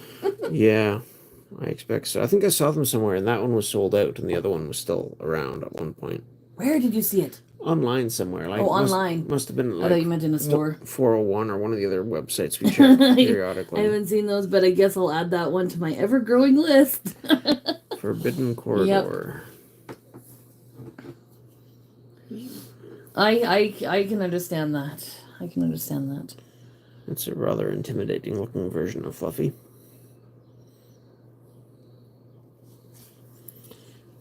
That's good. Yeah, I've checked this pile already, but I was checking for the things. Where would it be? Sorry, which one again? Gringotts. Okay, I'll Google it. I think. You gotta be hopeful. Oh, Harry Potter Quidditch Cup. Somebody's selling one online for $4.56 on Amazon. Yeah, sometimes the prices have been going up, but I think that person is just being ambitious. I'm sorry, Gringotts? That's what you're looking for. Gringotts? Is it? Oh. Photo album. So it's a draw an extra card a turn. I think that's a base set. Maybe? I don't know. Diagon Alley. Nope, Diagon Alley. Is that the one you're looking at? No, I'm looking at Adventures at Hogwarts. Yeah. But remember, Diagon Alley was actually in here. But is it a rare? Because it probably is, and that means... There was commons in this one, too, for Diagon Alley, I think. I'm just saying the rares didn't all get put with the rares. I didn't get these troll boogies. It is rare. So where would the rare be? Rares were sleeved at that point. Okay, well, there are some sleeved. That's a deck, but... and I don't think it's a deck with charms in it. That's all decks? Okay.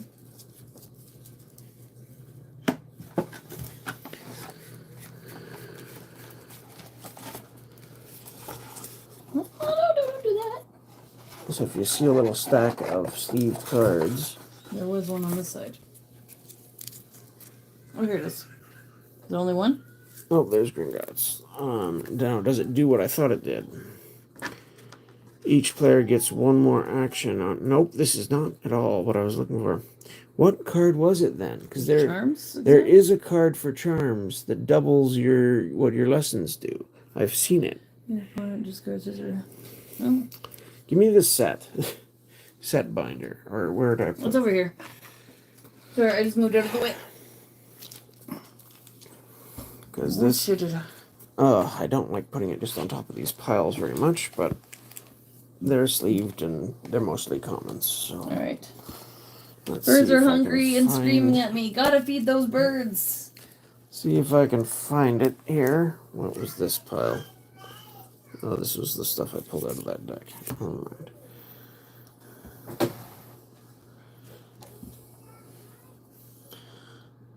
Yeah, we got the foil Harry Potter card from base set. That was one of the big chases from base in our box. That was lucky. And the other one that's a big chase is the unicorn up here. I like that card. It is a nice looking card, to be sure.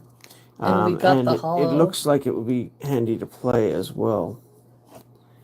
But I like that. It's so pretty. there is no non-hollow version of it. Oh, well, it's so pretty. It is pretty. I like it. And I used to love unicorns. an extra action each turn is a nice ability for sure. I loved unicorns so much. I was part of the I Believe in Unicorns Club. And I would get a book about unicorns every month. There's the invisibility cloak, history of magic, incendio, phoenix feather wand. And yes, The Lost Unicorn was one of my favorite movies. Hagrid's Umbrella can get you a one-shop location card from your deck to double your charms, man. Wand shop. That's it. What set? I'm not turning the volume up, Lucas. What do you want? What set was wand shop in? Okay, I don't know what he's asking. I did a Google search. Thank you, big shoulders. Big shoulder bites, not big shoulders. Although you might have big shoulders. I don't know. Because, yeah, obviously I'm still learning this game, and obviously I don't have play sets of rares and things. I'm very limited on, especially since a lot of the rares went into the sets. So for most, like the three smaller sets, or no, just Quidditch Cup and Diagon Alley, we finished the sets out of one box. Adventure at Hogwarts, we fell short by about 4 cards, and the base set is a little bit bigger, so we're short there by about 10 or 12 cards, I think. So, there's that. But where is... Okay, it's not going to be Quidditch Cup, because locations weren't introduced until Diagon Alley. Ha! There we go. I remember that. So, it must have been in Diagon Alley. Got Flourish and Blots, the Owl Emporium... Ding, ding, ding. Griffin and Gringotts, Hangot's Umbrella. There's the card you mentioned. But that's a rare. Here. There are some dragons in this set. So here's a Hebridean Black Dragon. Which... you can see takes 8 to play, but does 7 damage a turn. And I think I threw one of these in one of my decks. There we go. Not in the current one I'm building because I of sat that. back down and my chair got stuck on my There's the pant leg. Elop's Owl Emporium. Where is the wand shop? There's the Leaky Cauldron, Professor Quirrell. Uh-oh. 2-month-long match is another card I wish I had extras of for my Quidditch deck, because that one's quite strong. Oh, really? No, you go sit down. Quality Quidditch supplies. Come here, monkey. The wand What are shop. you crying for? That's an uncommon from Diagon Alley. Not today. So there it is. So I need to find the Diagon Alley stack of uncommons and see if I've got spares of it. Hi, buddy. Uncommons I frequently have extra copies of, but usually not reliably playsets. Most commons I have playsets of. I don't have any lollipops. I don't have any candy canes either. This is Quidditch Cup Because they're rares. Christmas time. It's not Christmas time. This is Quidditch Cup rares. And Diagon Alley He's coming out of the house. stuff mixed No, in. not come to the house. Not right now. Yeah, that is coming. Santa doesn't come in the summertime.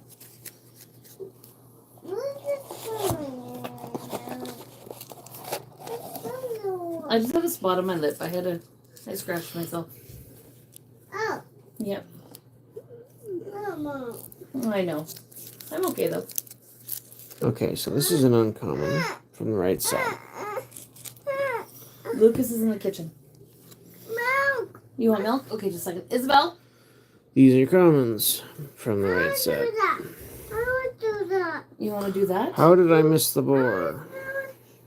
Yeah, but it's discard 2 lessons, so... Hush, baby. But I want to all by Isabel, myself. All by myself. you can't get the milk by yourself. Brinley wants milk. Okay. Help her. Let her help you. Just let her help Hold it you. in the shop. Oh my goodness. I can't even get a cup for her without her yelling. Call a shoe. Children are fun.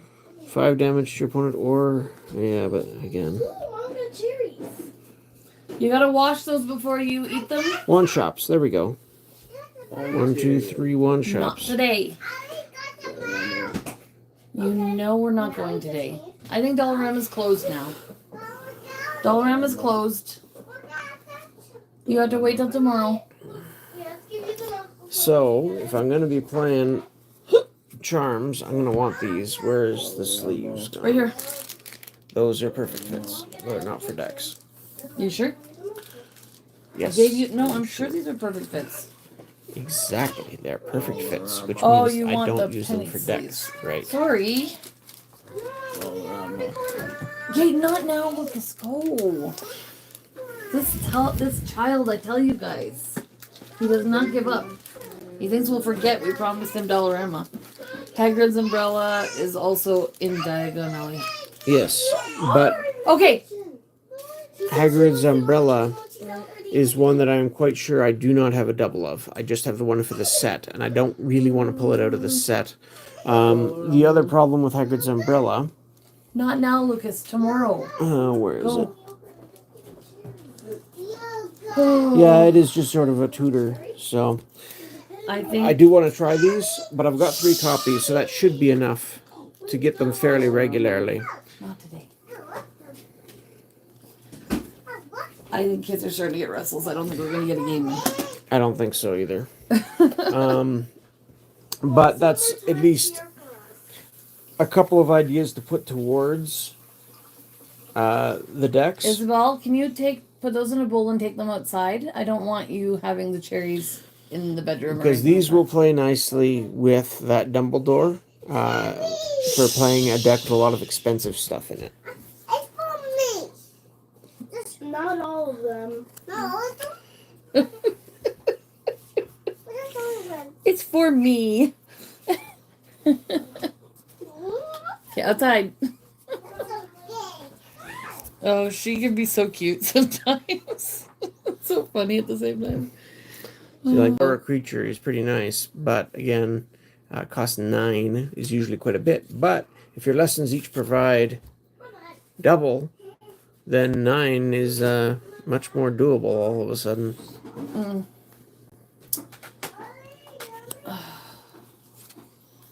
So I'll put those together, and I'll look for some other good ones to add, and I'll have to do that at a later time, I think.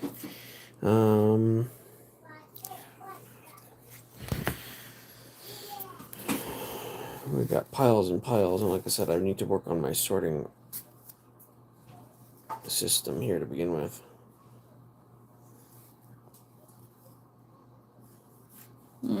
Oh, dog biscuits. That could have been something to play to remove all damage counters from one of your creatures. Because there are things that do damage creatures quite badly. And this could help keep them alive longer. That could be fun. To like play Magic and then throw one of these in your deck just for like a joke. Yeah. I've heard of people doing similar stuff at times.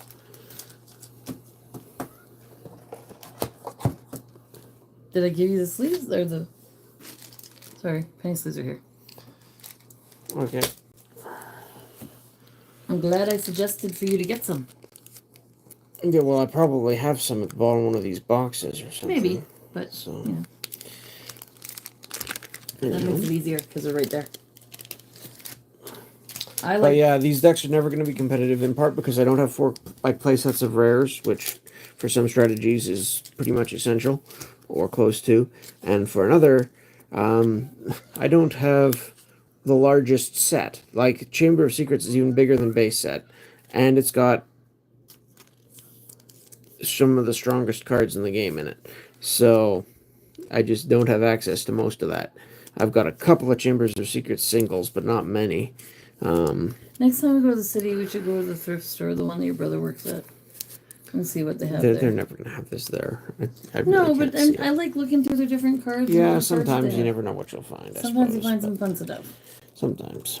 Sometimes you find something that people think is worth a lot and it's not. Now I can't put these back in here. Here, give them to me. This is a constant problem. Please. Trying not to wreck them. It's fine. I got it. That's what I'm here for, to help. I suppose I could do a little tiny preview with what I've got, which is practically nothing, 10 cards, since we're in the middle of the stream. I've got Caught by Snape. This is an uncommon from, there's the expansion symbol there, and you can see it's card 61 out of I 140. found a bag full of Burger King Pokemon sheets at Goodwill. Ooh, fun. So your opponent can't use actions to play any cards except lesson cards. And to solve, your opponent uses 3 actions to play lesson cards, or uses actions to play lesson cards 3 times. So you just force them to play some lessons for a turn and a half. And reward, your opponent may put any number of lesson cards from his or her hand into play after they've just been playing lessons for the last 3 drops. So that's not too likely to do anything. And then we've got some cards that are more on theme from the movie. So there's Backfire.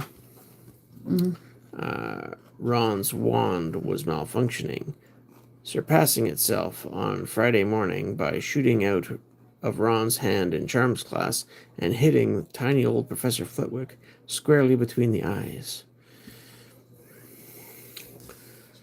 And you've got Hermione's note, the basilisk. Ooh. Ron, he breathed. This is it. This is the answer.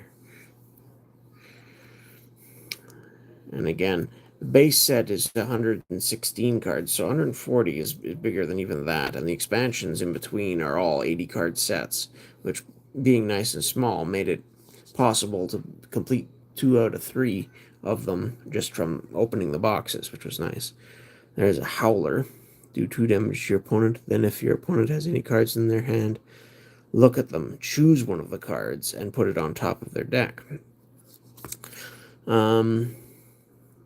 You better open it, Ron, said Neville in a timid whisper.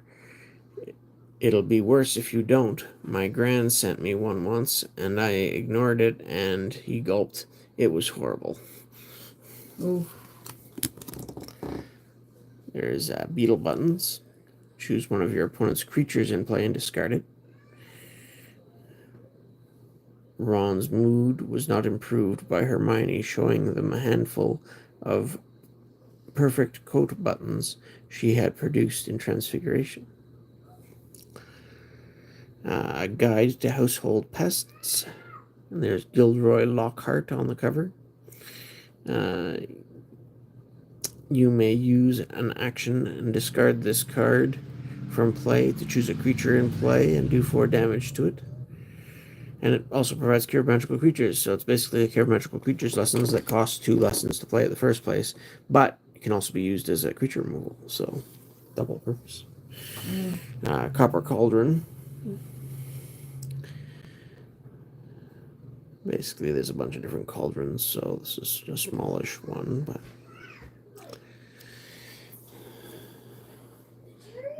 Restoration Potion. 4 damage to your opponent. During your opponent's next turn, he or she can't use actions to play Transfiguration cards. Sorry. I have a question. Did cherries count as berries or pitted fruits? They're pitted. Pitted fruits. They're not berries. They're berries? No, they're cherries. Right. they're cherries, They're you're cherries, right. not berries. You're right. They're cherries. She's like, you're silly for thinking they're berries. Cheese. Oh. Cheese. Yeah, it's 401 that has the one and not the EV to the blister. If one has any cards in play other than the starting character, choose one of those. So yeah, discard a card in play and do 2 damage for 5. And then keeping Dobby quiet. This is the only Dobby card which isn't extremely ridiculously priced, I believe. There's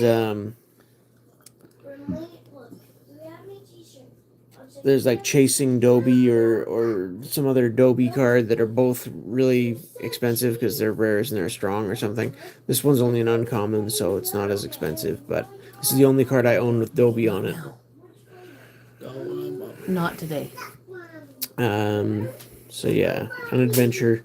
Your opponent discards the card drawn at the start of each of his or her turns. To solve, your opponent takes 8 damage. Opponent's reward, you take 2 damage. And some flavor text. I don't want to be rude or anything, but this isn't a great time for me to have a house elf in my bedroom. So yeah, those are cute. And like I said, that's the only sampling I've got of Chamber of Secrets. I don't have any of the Witches and Wizards. That set introduced the Weasley family. Like, obviously Ron Weasley's been around since the base set. His brothers, the twins, were in Freaking loud. Quidditch Cup. But that set introduces Percy, Ginny, Molly, and Arthur. So 4 more members of the Weasley clan, and some of them are useful in certain strategies anyways, so yeah. But yeah, I like this game. Was able to put together one deck here. Actually, before I wrap up, this should be a relatively quick fix. So we opened the base set after we opened Diagon Alley. So I didn't have these yet. These are rares, interestingly, as far as the owls go, because all the other owls I'd seen were commons or uncommons from the base set, Delivery Owl. And this is the only rare, well, no, there's only a couple of rares that I got 3 copies of. Most rares I had 1 copy of. Some I have 2. A couple I didn't get any. But this one I've got 3. And that's pretty unusual. There's only probably half a dozen cards that I could say that of if I really went through the whole list. So to play this card, discard one of your Care Magical Creatures lessons. It costs 2, so you can play it fairly early. And before each of your turns, draw a card. Now, at the start of your turn, you draw a card anyway. So now, at the start of your turn, if you got one of these in play, you'll draw 2 cards each turn until somebody gets rid of it. It doesn't do any damage, but it just gets you that extra resources to play things with. And there was an owl wrapping its claw on the window, a newspaper held in its beak. So I want to try and get a couple of these at least into this deck. Because this is the deck, like I said, I built it out of Diagon Alley specifically. So the cards are all from Diagon Alley. You've got Malfoy here as the starting wizard. Once during each of your turns, when you use an action to play an item card, you get 1 more action. So he gives you extra actions, and that can go nicely with some extra card draws. And the Beetle Eyes and potions and that. Oh man, this deck is sticking a bit too. Yeah, those sleeves. Well, no, it's not just the sleeves. It's also the fact that these decks have been sitting just in these boxes, exposed up there. Oh. And this room gets humid. Yeah, I guess. And it's the humidity that really does it in. If they're in card boxes, they don't do this nearly as much. Well, we should put them in card boxes. We should, but I need to have one that has space. That's part of the problem.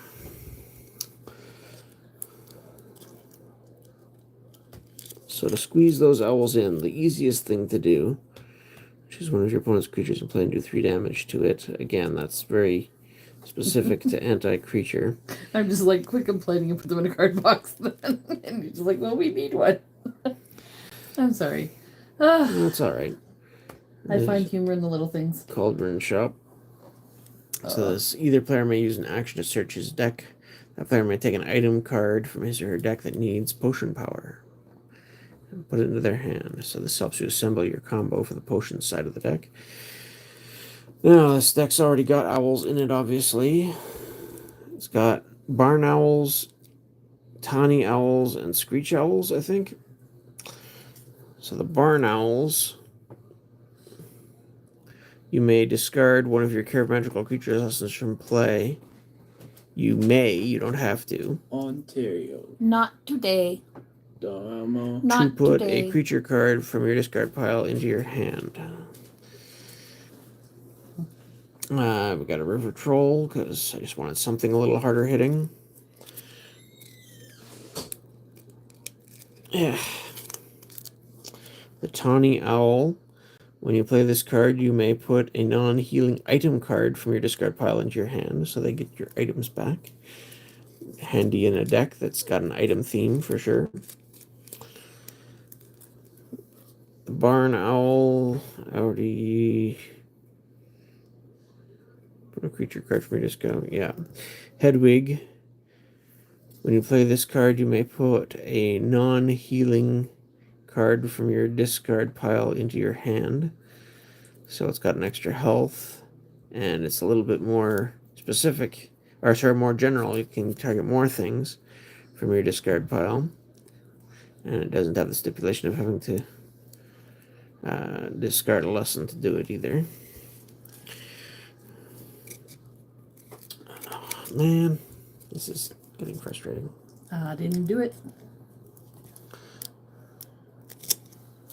Okay, these are just lessons. Barn owl.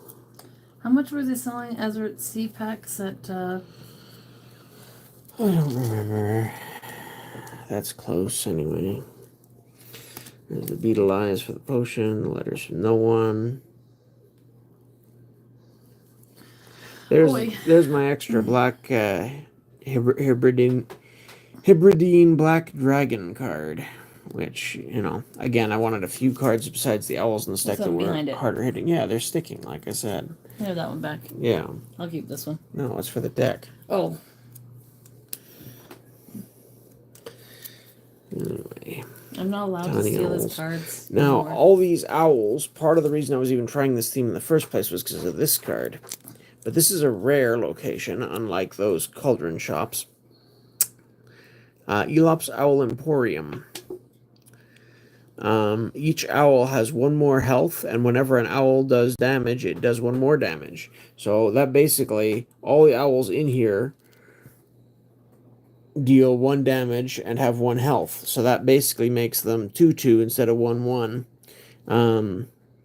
Unfortunately, that won't work with these because it has to deal damage to do 1 more damage, and this doesn't do any to begin with.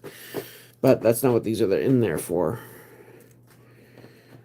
Screech Owl. When you play this card, you may put a lesson card from your discard pile into your hand.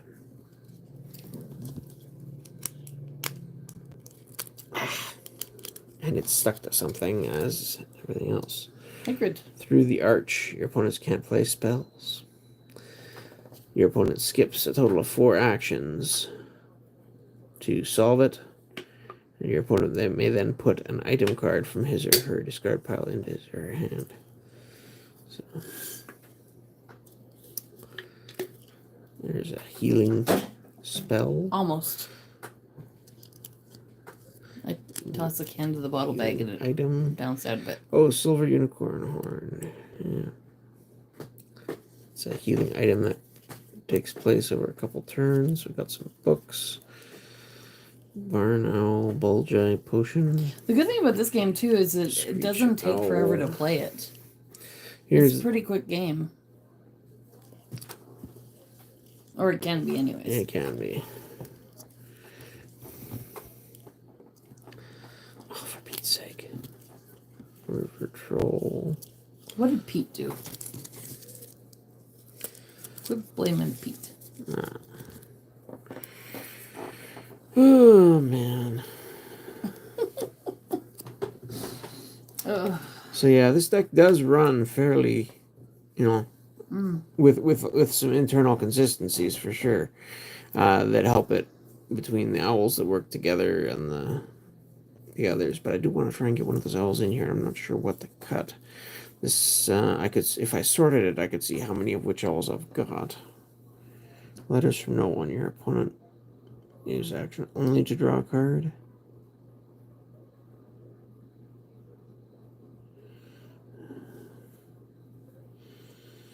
I don't know. I could try getting rid of that, I suppose. It's just, I mean, it's there to disrupt my opponent.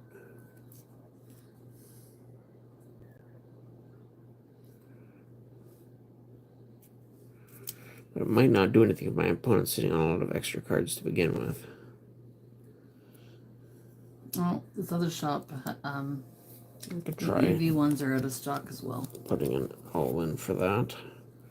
What are they? It's not fair. It is not fair.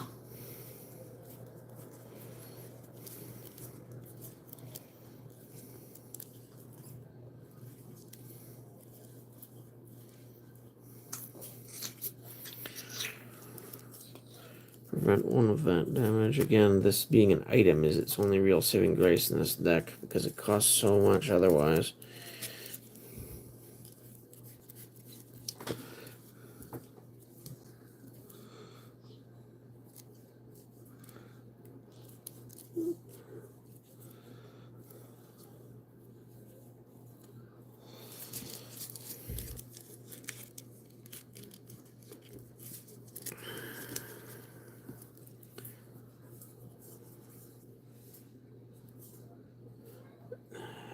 Tony.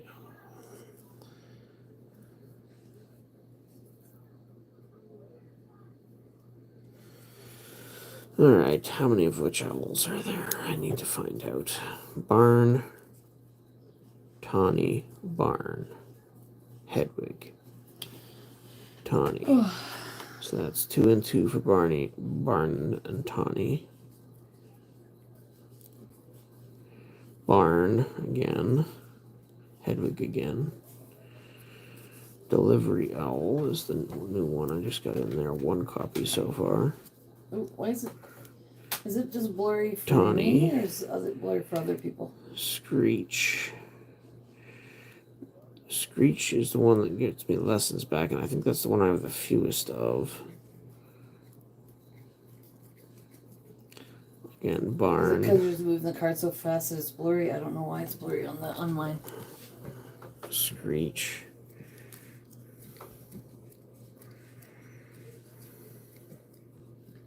Why does it look blurry? I'm gonna refresh this, but it was just my iPad. I think I don't know if I've got critical mass of these owls or not. Oh, I think it was just my iPad. Either that or it fixed itself.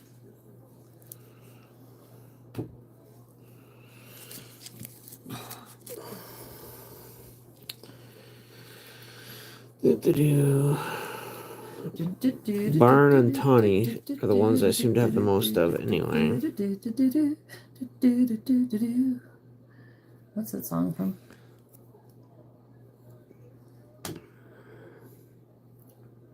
I don't remember.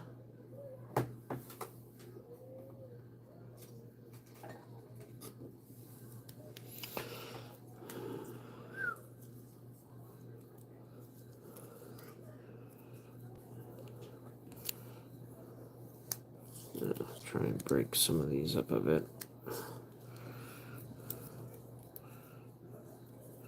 But I think I can spare a barn owl.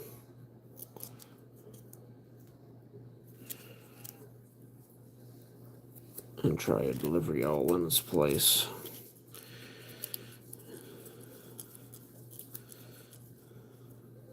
I'm pretty sure I've got still 3 barn owls in there, and that will at least keep my owl numbers pretty close to the same. Although these delivery ones are a little bit, like I say, they don't do damage, but I want to give it a try. So there's my new Draco deck, I suppose. And then the other one is a Hagrid deck. Who's gonna win? Who knows? Tune in next time we play Harry Potter. Honestly, I do want to try some more games of Harry Potter again at some point. And like I said, I do want to get into Chamber of Secrets Ooh, and at some point. anybody who's a Harry Potter fan and you like musicals, the actor that plays Draco, Tom Felton, is that his name?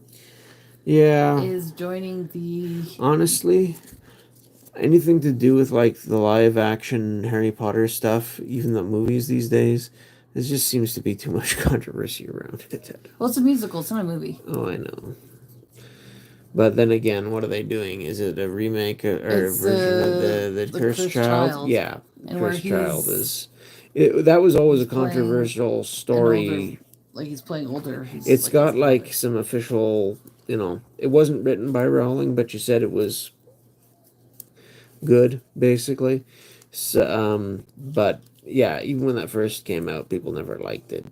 A lot of people, anyway, because it really messes with some characters, and it's a whole sort of alternate reality timeline type changing thing, which that type of story irks people as well.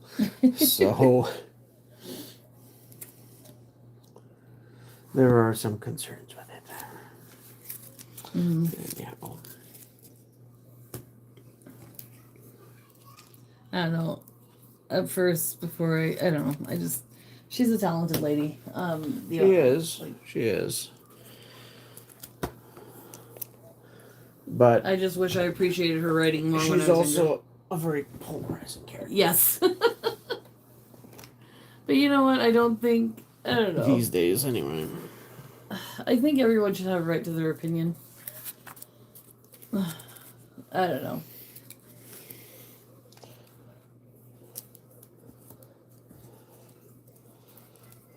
So yeah, I'm gonna have to take more time and go through to find some charm stuff that really will have enough oomph to make all the like ramping cards worthwhile. But if I can get that going, it might be interesting. Aside from the Dumbledore who ramps, I've got an extra copy of Flitwick. Where is he? What's Flitwick do again?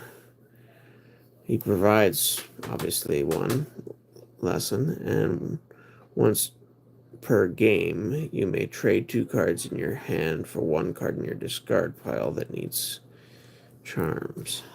I'm kind of curious what she would think of this game. Has you ever looked at it? Oh, I'm sure she's aware of it, but I doubt she's looked at it in ages because it hasn't been around. No, I know, but can you imagine if you could get her in person and be like, "Hey, let's play a game of this. Choose your deck." It would be interesting. I think that could be entertaining. Irma Prince the Librarian. You may use an action to put a book card from your discard pile into your hand. So that could actually combo nicely with the Draco that I made that deck around, because books are items. And so you'd have an item to play every turn to get an action every turn, but you have to use an action to get the book back. So then no, you need to get more value than that, I think. Well, I guess you could also use the book. Does that take an action? I don't know. What's Quirrell do again? Once per game, you may return all creatures and items to their owner's hands. That's a nice protective reset button type card for sure. Might be very worth using. Anyway, if I ever do make a Ron deck, I've got a few wizards to go in it, but not nearly enough.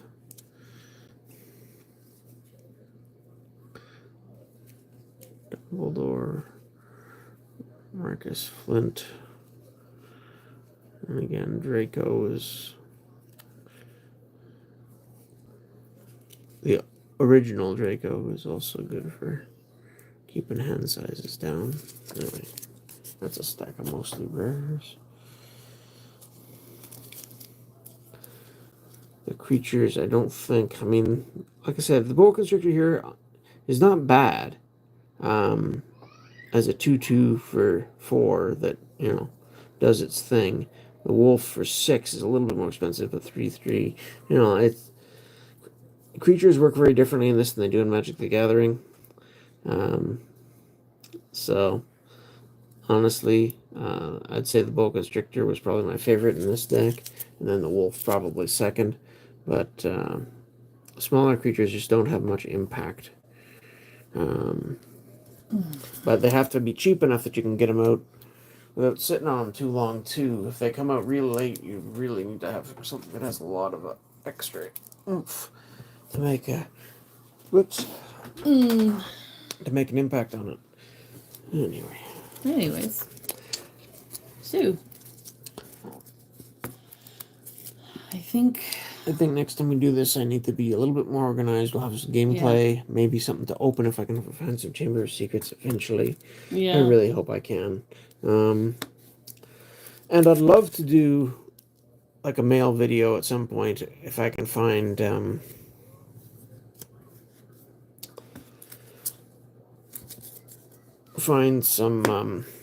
what was I thinking?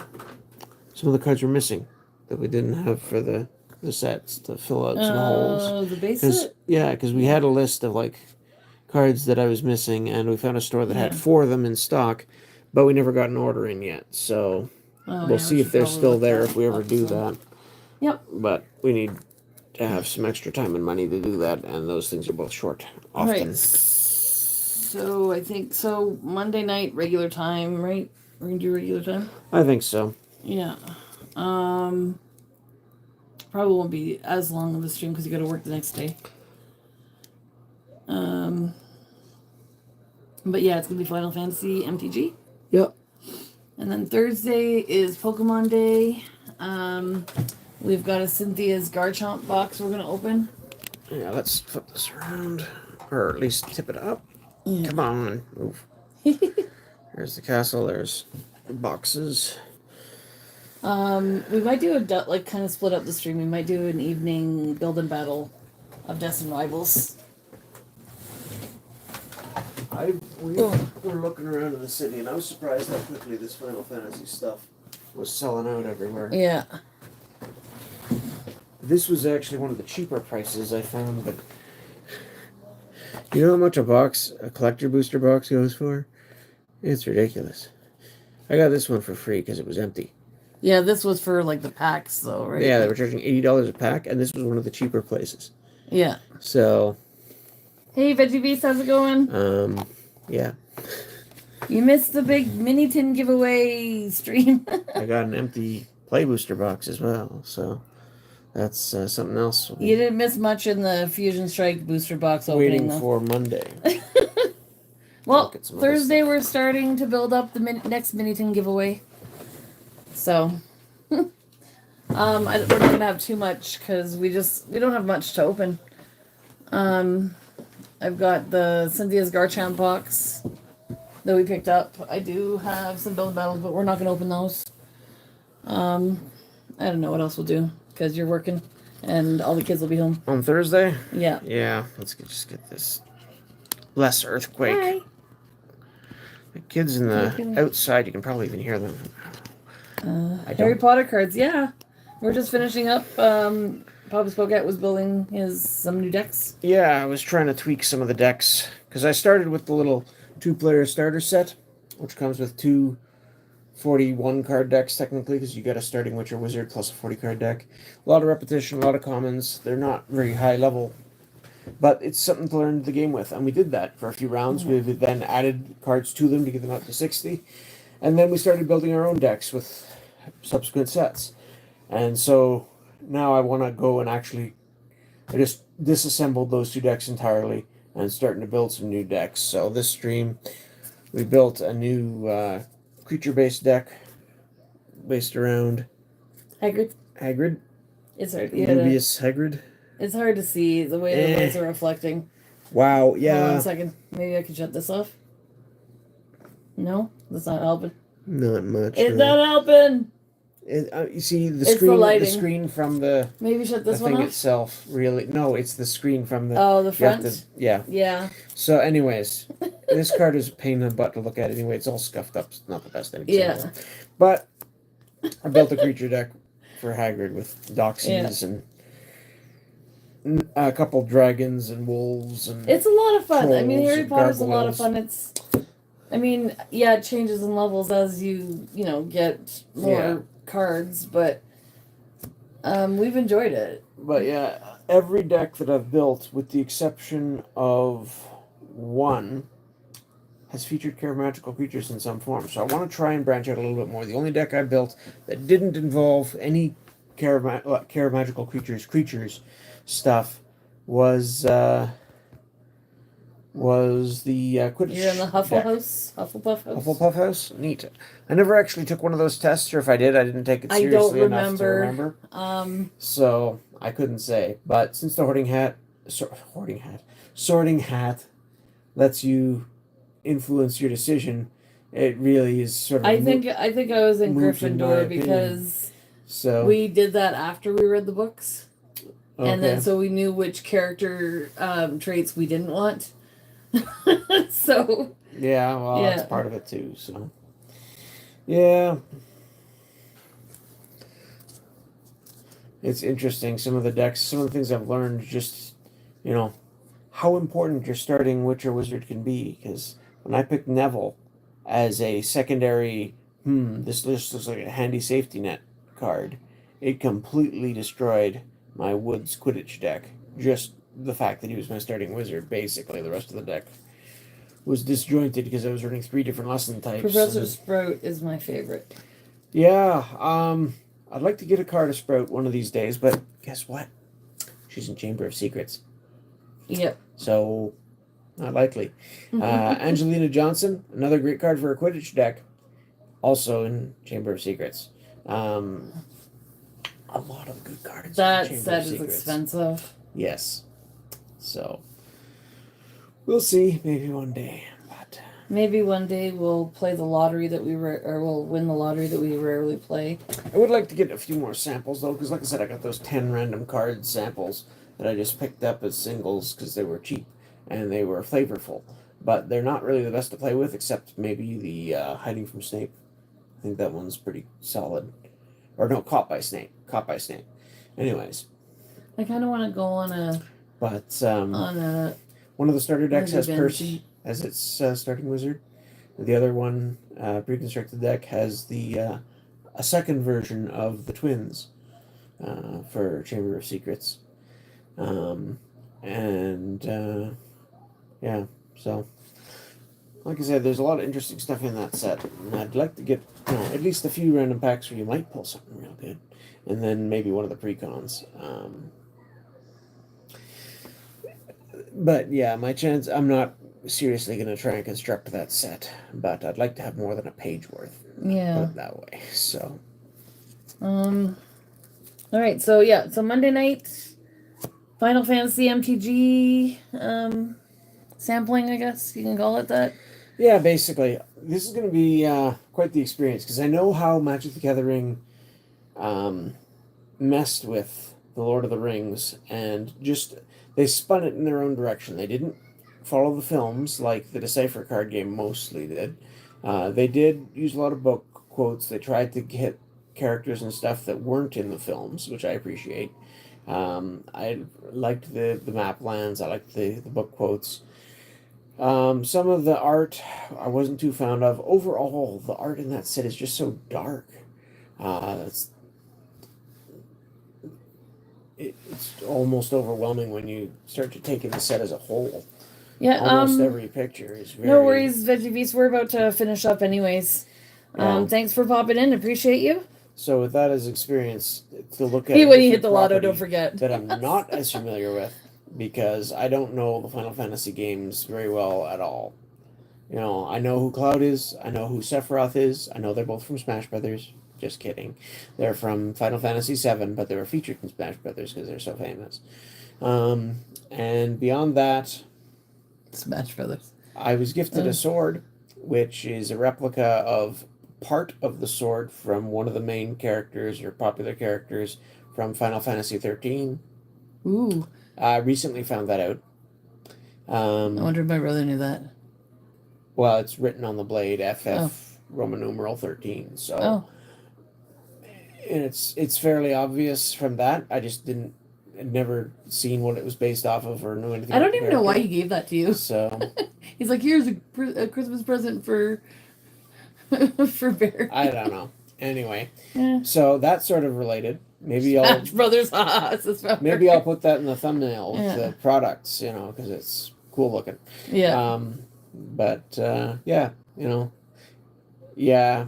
If half my knowledge of the characters comes from something like Smash Brothers, I'm not really up on Final Fantasy story, and maybe this card game I'll be able to learn something if they did a good job representing it. Maybe. But I'm not that hopeful because if there are at least 13 Final Fantasy games, and I think there are more now, and they're trying to incorporate all of them into one set, trying to piece together the story arcs for that many different games from a few cards is going to be almost impossible. Yeah. So I really don't think this is a set I'm going to be able to get much out of, to be honest. So I'm not planning on getting a lot, but I did manage to luck into walking into a store, big box chain store, that happened to have some on the shelf. So I got a bundle, basically. We could have had a whole booster box if we And, wanted, but we didn't have that much So on money. Monday I'll open a dozen packs and see what we get in the bundle and take a look and see what I can discern from it. Now we got to take the dog to the vet on Monday. Yeah, there's that too. He's got a little minor surgery, but he's got to be put under for it. Yeah, so kids have been sick and dog Yeah. has been, and lots of Lots of going on. fun. And school's wrapping up because, it's June. It's so, over now. They're yeah. done. So that's another, And we're going to have to figure out my how. parents are going to be here next week. So Yay! more people in the house for sure, which is going to be Well, they're going to be in making their camper, times kind of. interesting. But yeah. Anyway, we should figure out something for supper. Yep. All right, guys. So, thanks for stopping by. Sorry this one was a little bit more disjointed than I usually do. Even for Harry Potter, this was disjointed. And you have me just But got piping to in from the see some sidelines, cards and yeah. talking about Pokemon. But if you like these old card games, like I said, Harry Potter, TCG, you don't see it all that often. And again, it was well-known property, Harry Potter, well-known company, Wizards of the Coast. It had a lot of things going for it, but just I think it was marketing reasons to do with the films was why they started it, and also why they finished it, because it wasn't meshing very well with the films visually. I don't think it had to, though. I don't think it had to either, but somebody made a decision somewhere and off it went. Those of you that made that decision, you're not very nice. Anyway, there is actually a fan community, which I'll throw a website for maybe sometime, which is trying to continue and making their own sort of fan-based sets for the following books. So some Prisoner of Azkaban, and I think they've got at least the next two books now after Chamber of Secrets, where they've got at least sets for. So, but they've been working on it, but it's just a very small group, so their progress is very slow. Yep. All right, so we'll have a better idea what we're doing on Monday. Probably. So have a good night, guys. We gotta go make some supper. Yeah. The dog's probably hungry. Hopefully see you Monday. Have a good weekend, and God bless. I guess. See you later. Bye for now. Ciao for now. And yeah. Have a good rest Cheerio. of your weekend. Bye. Bye. She doesn't like it when I do my goofy laughs. I don't care. See you later, guys. Another time. Bye for now.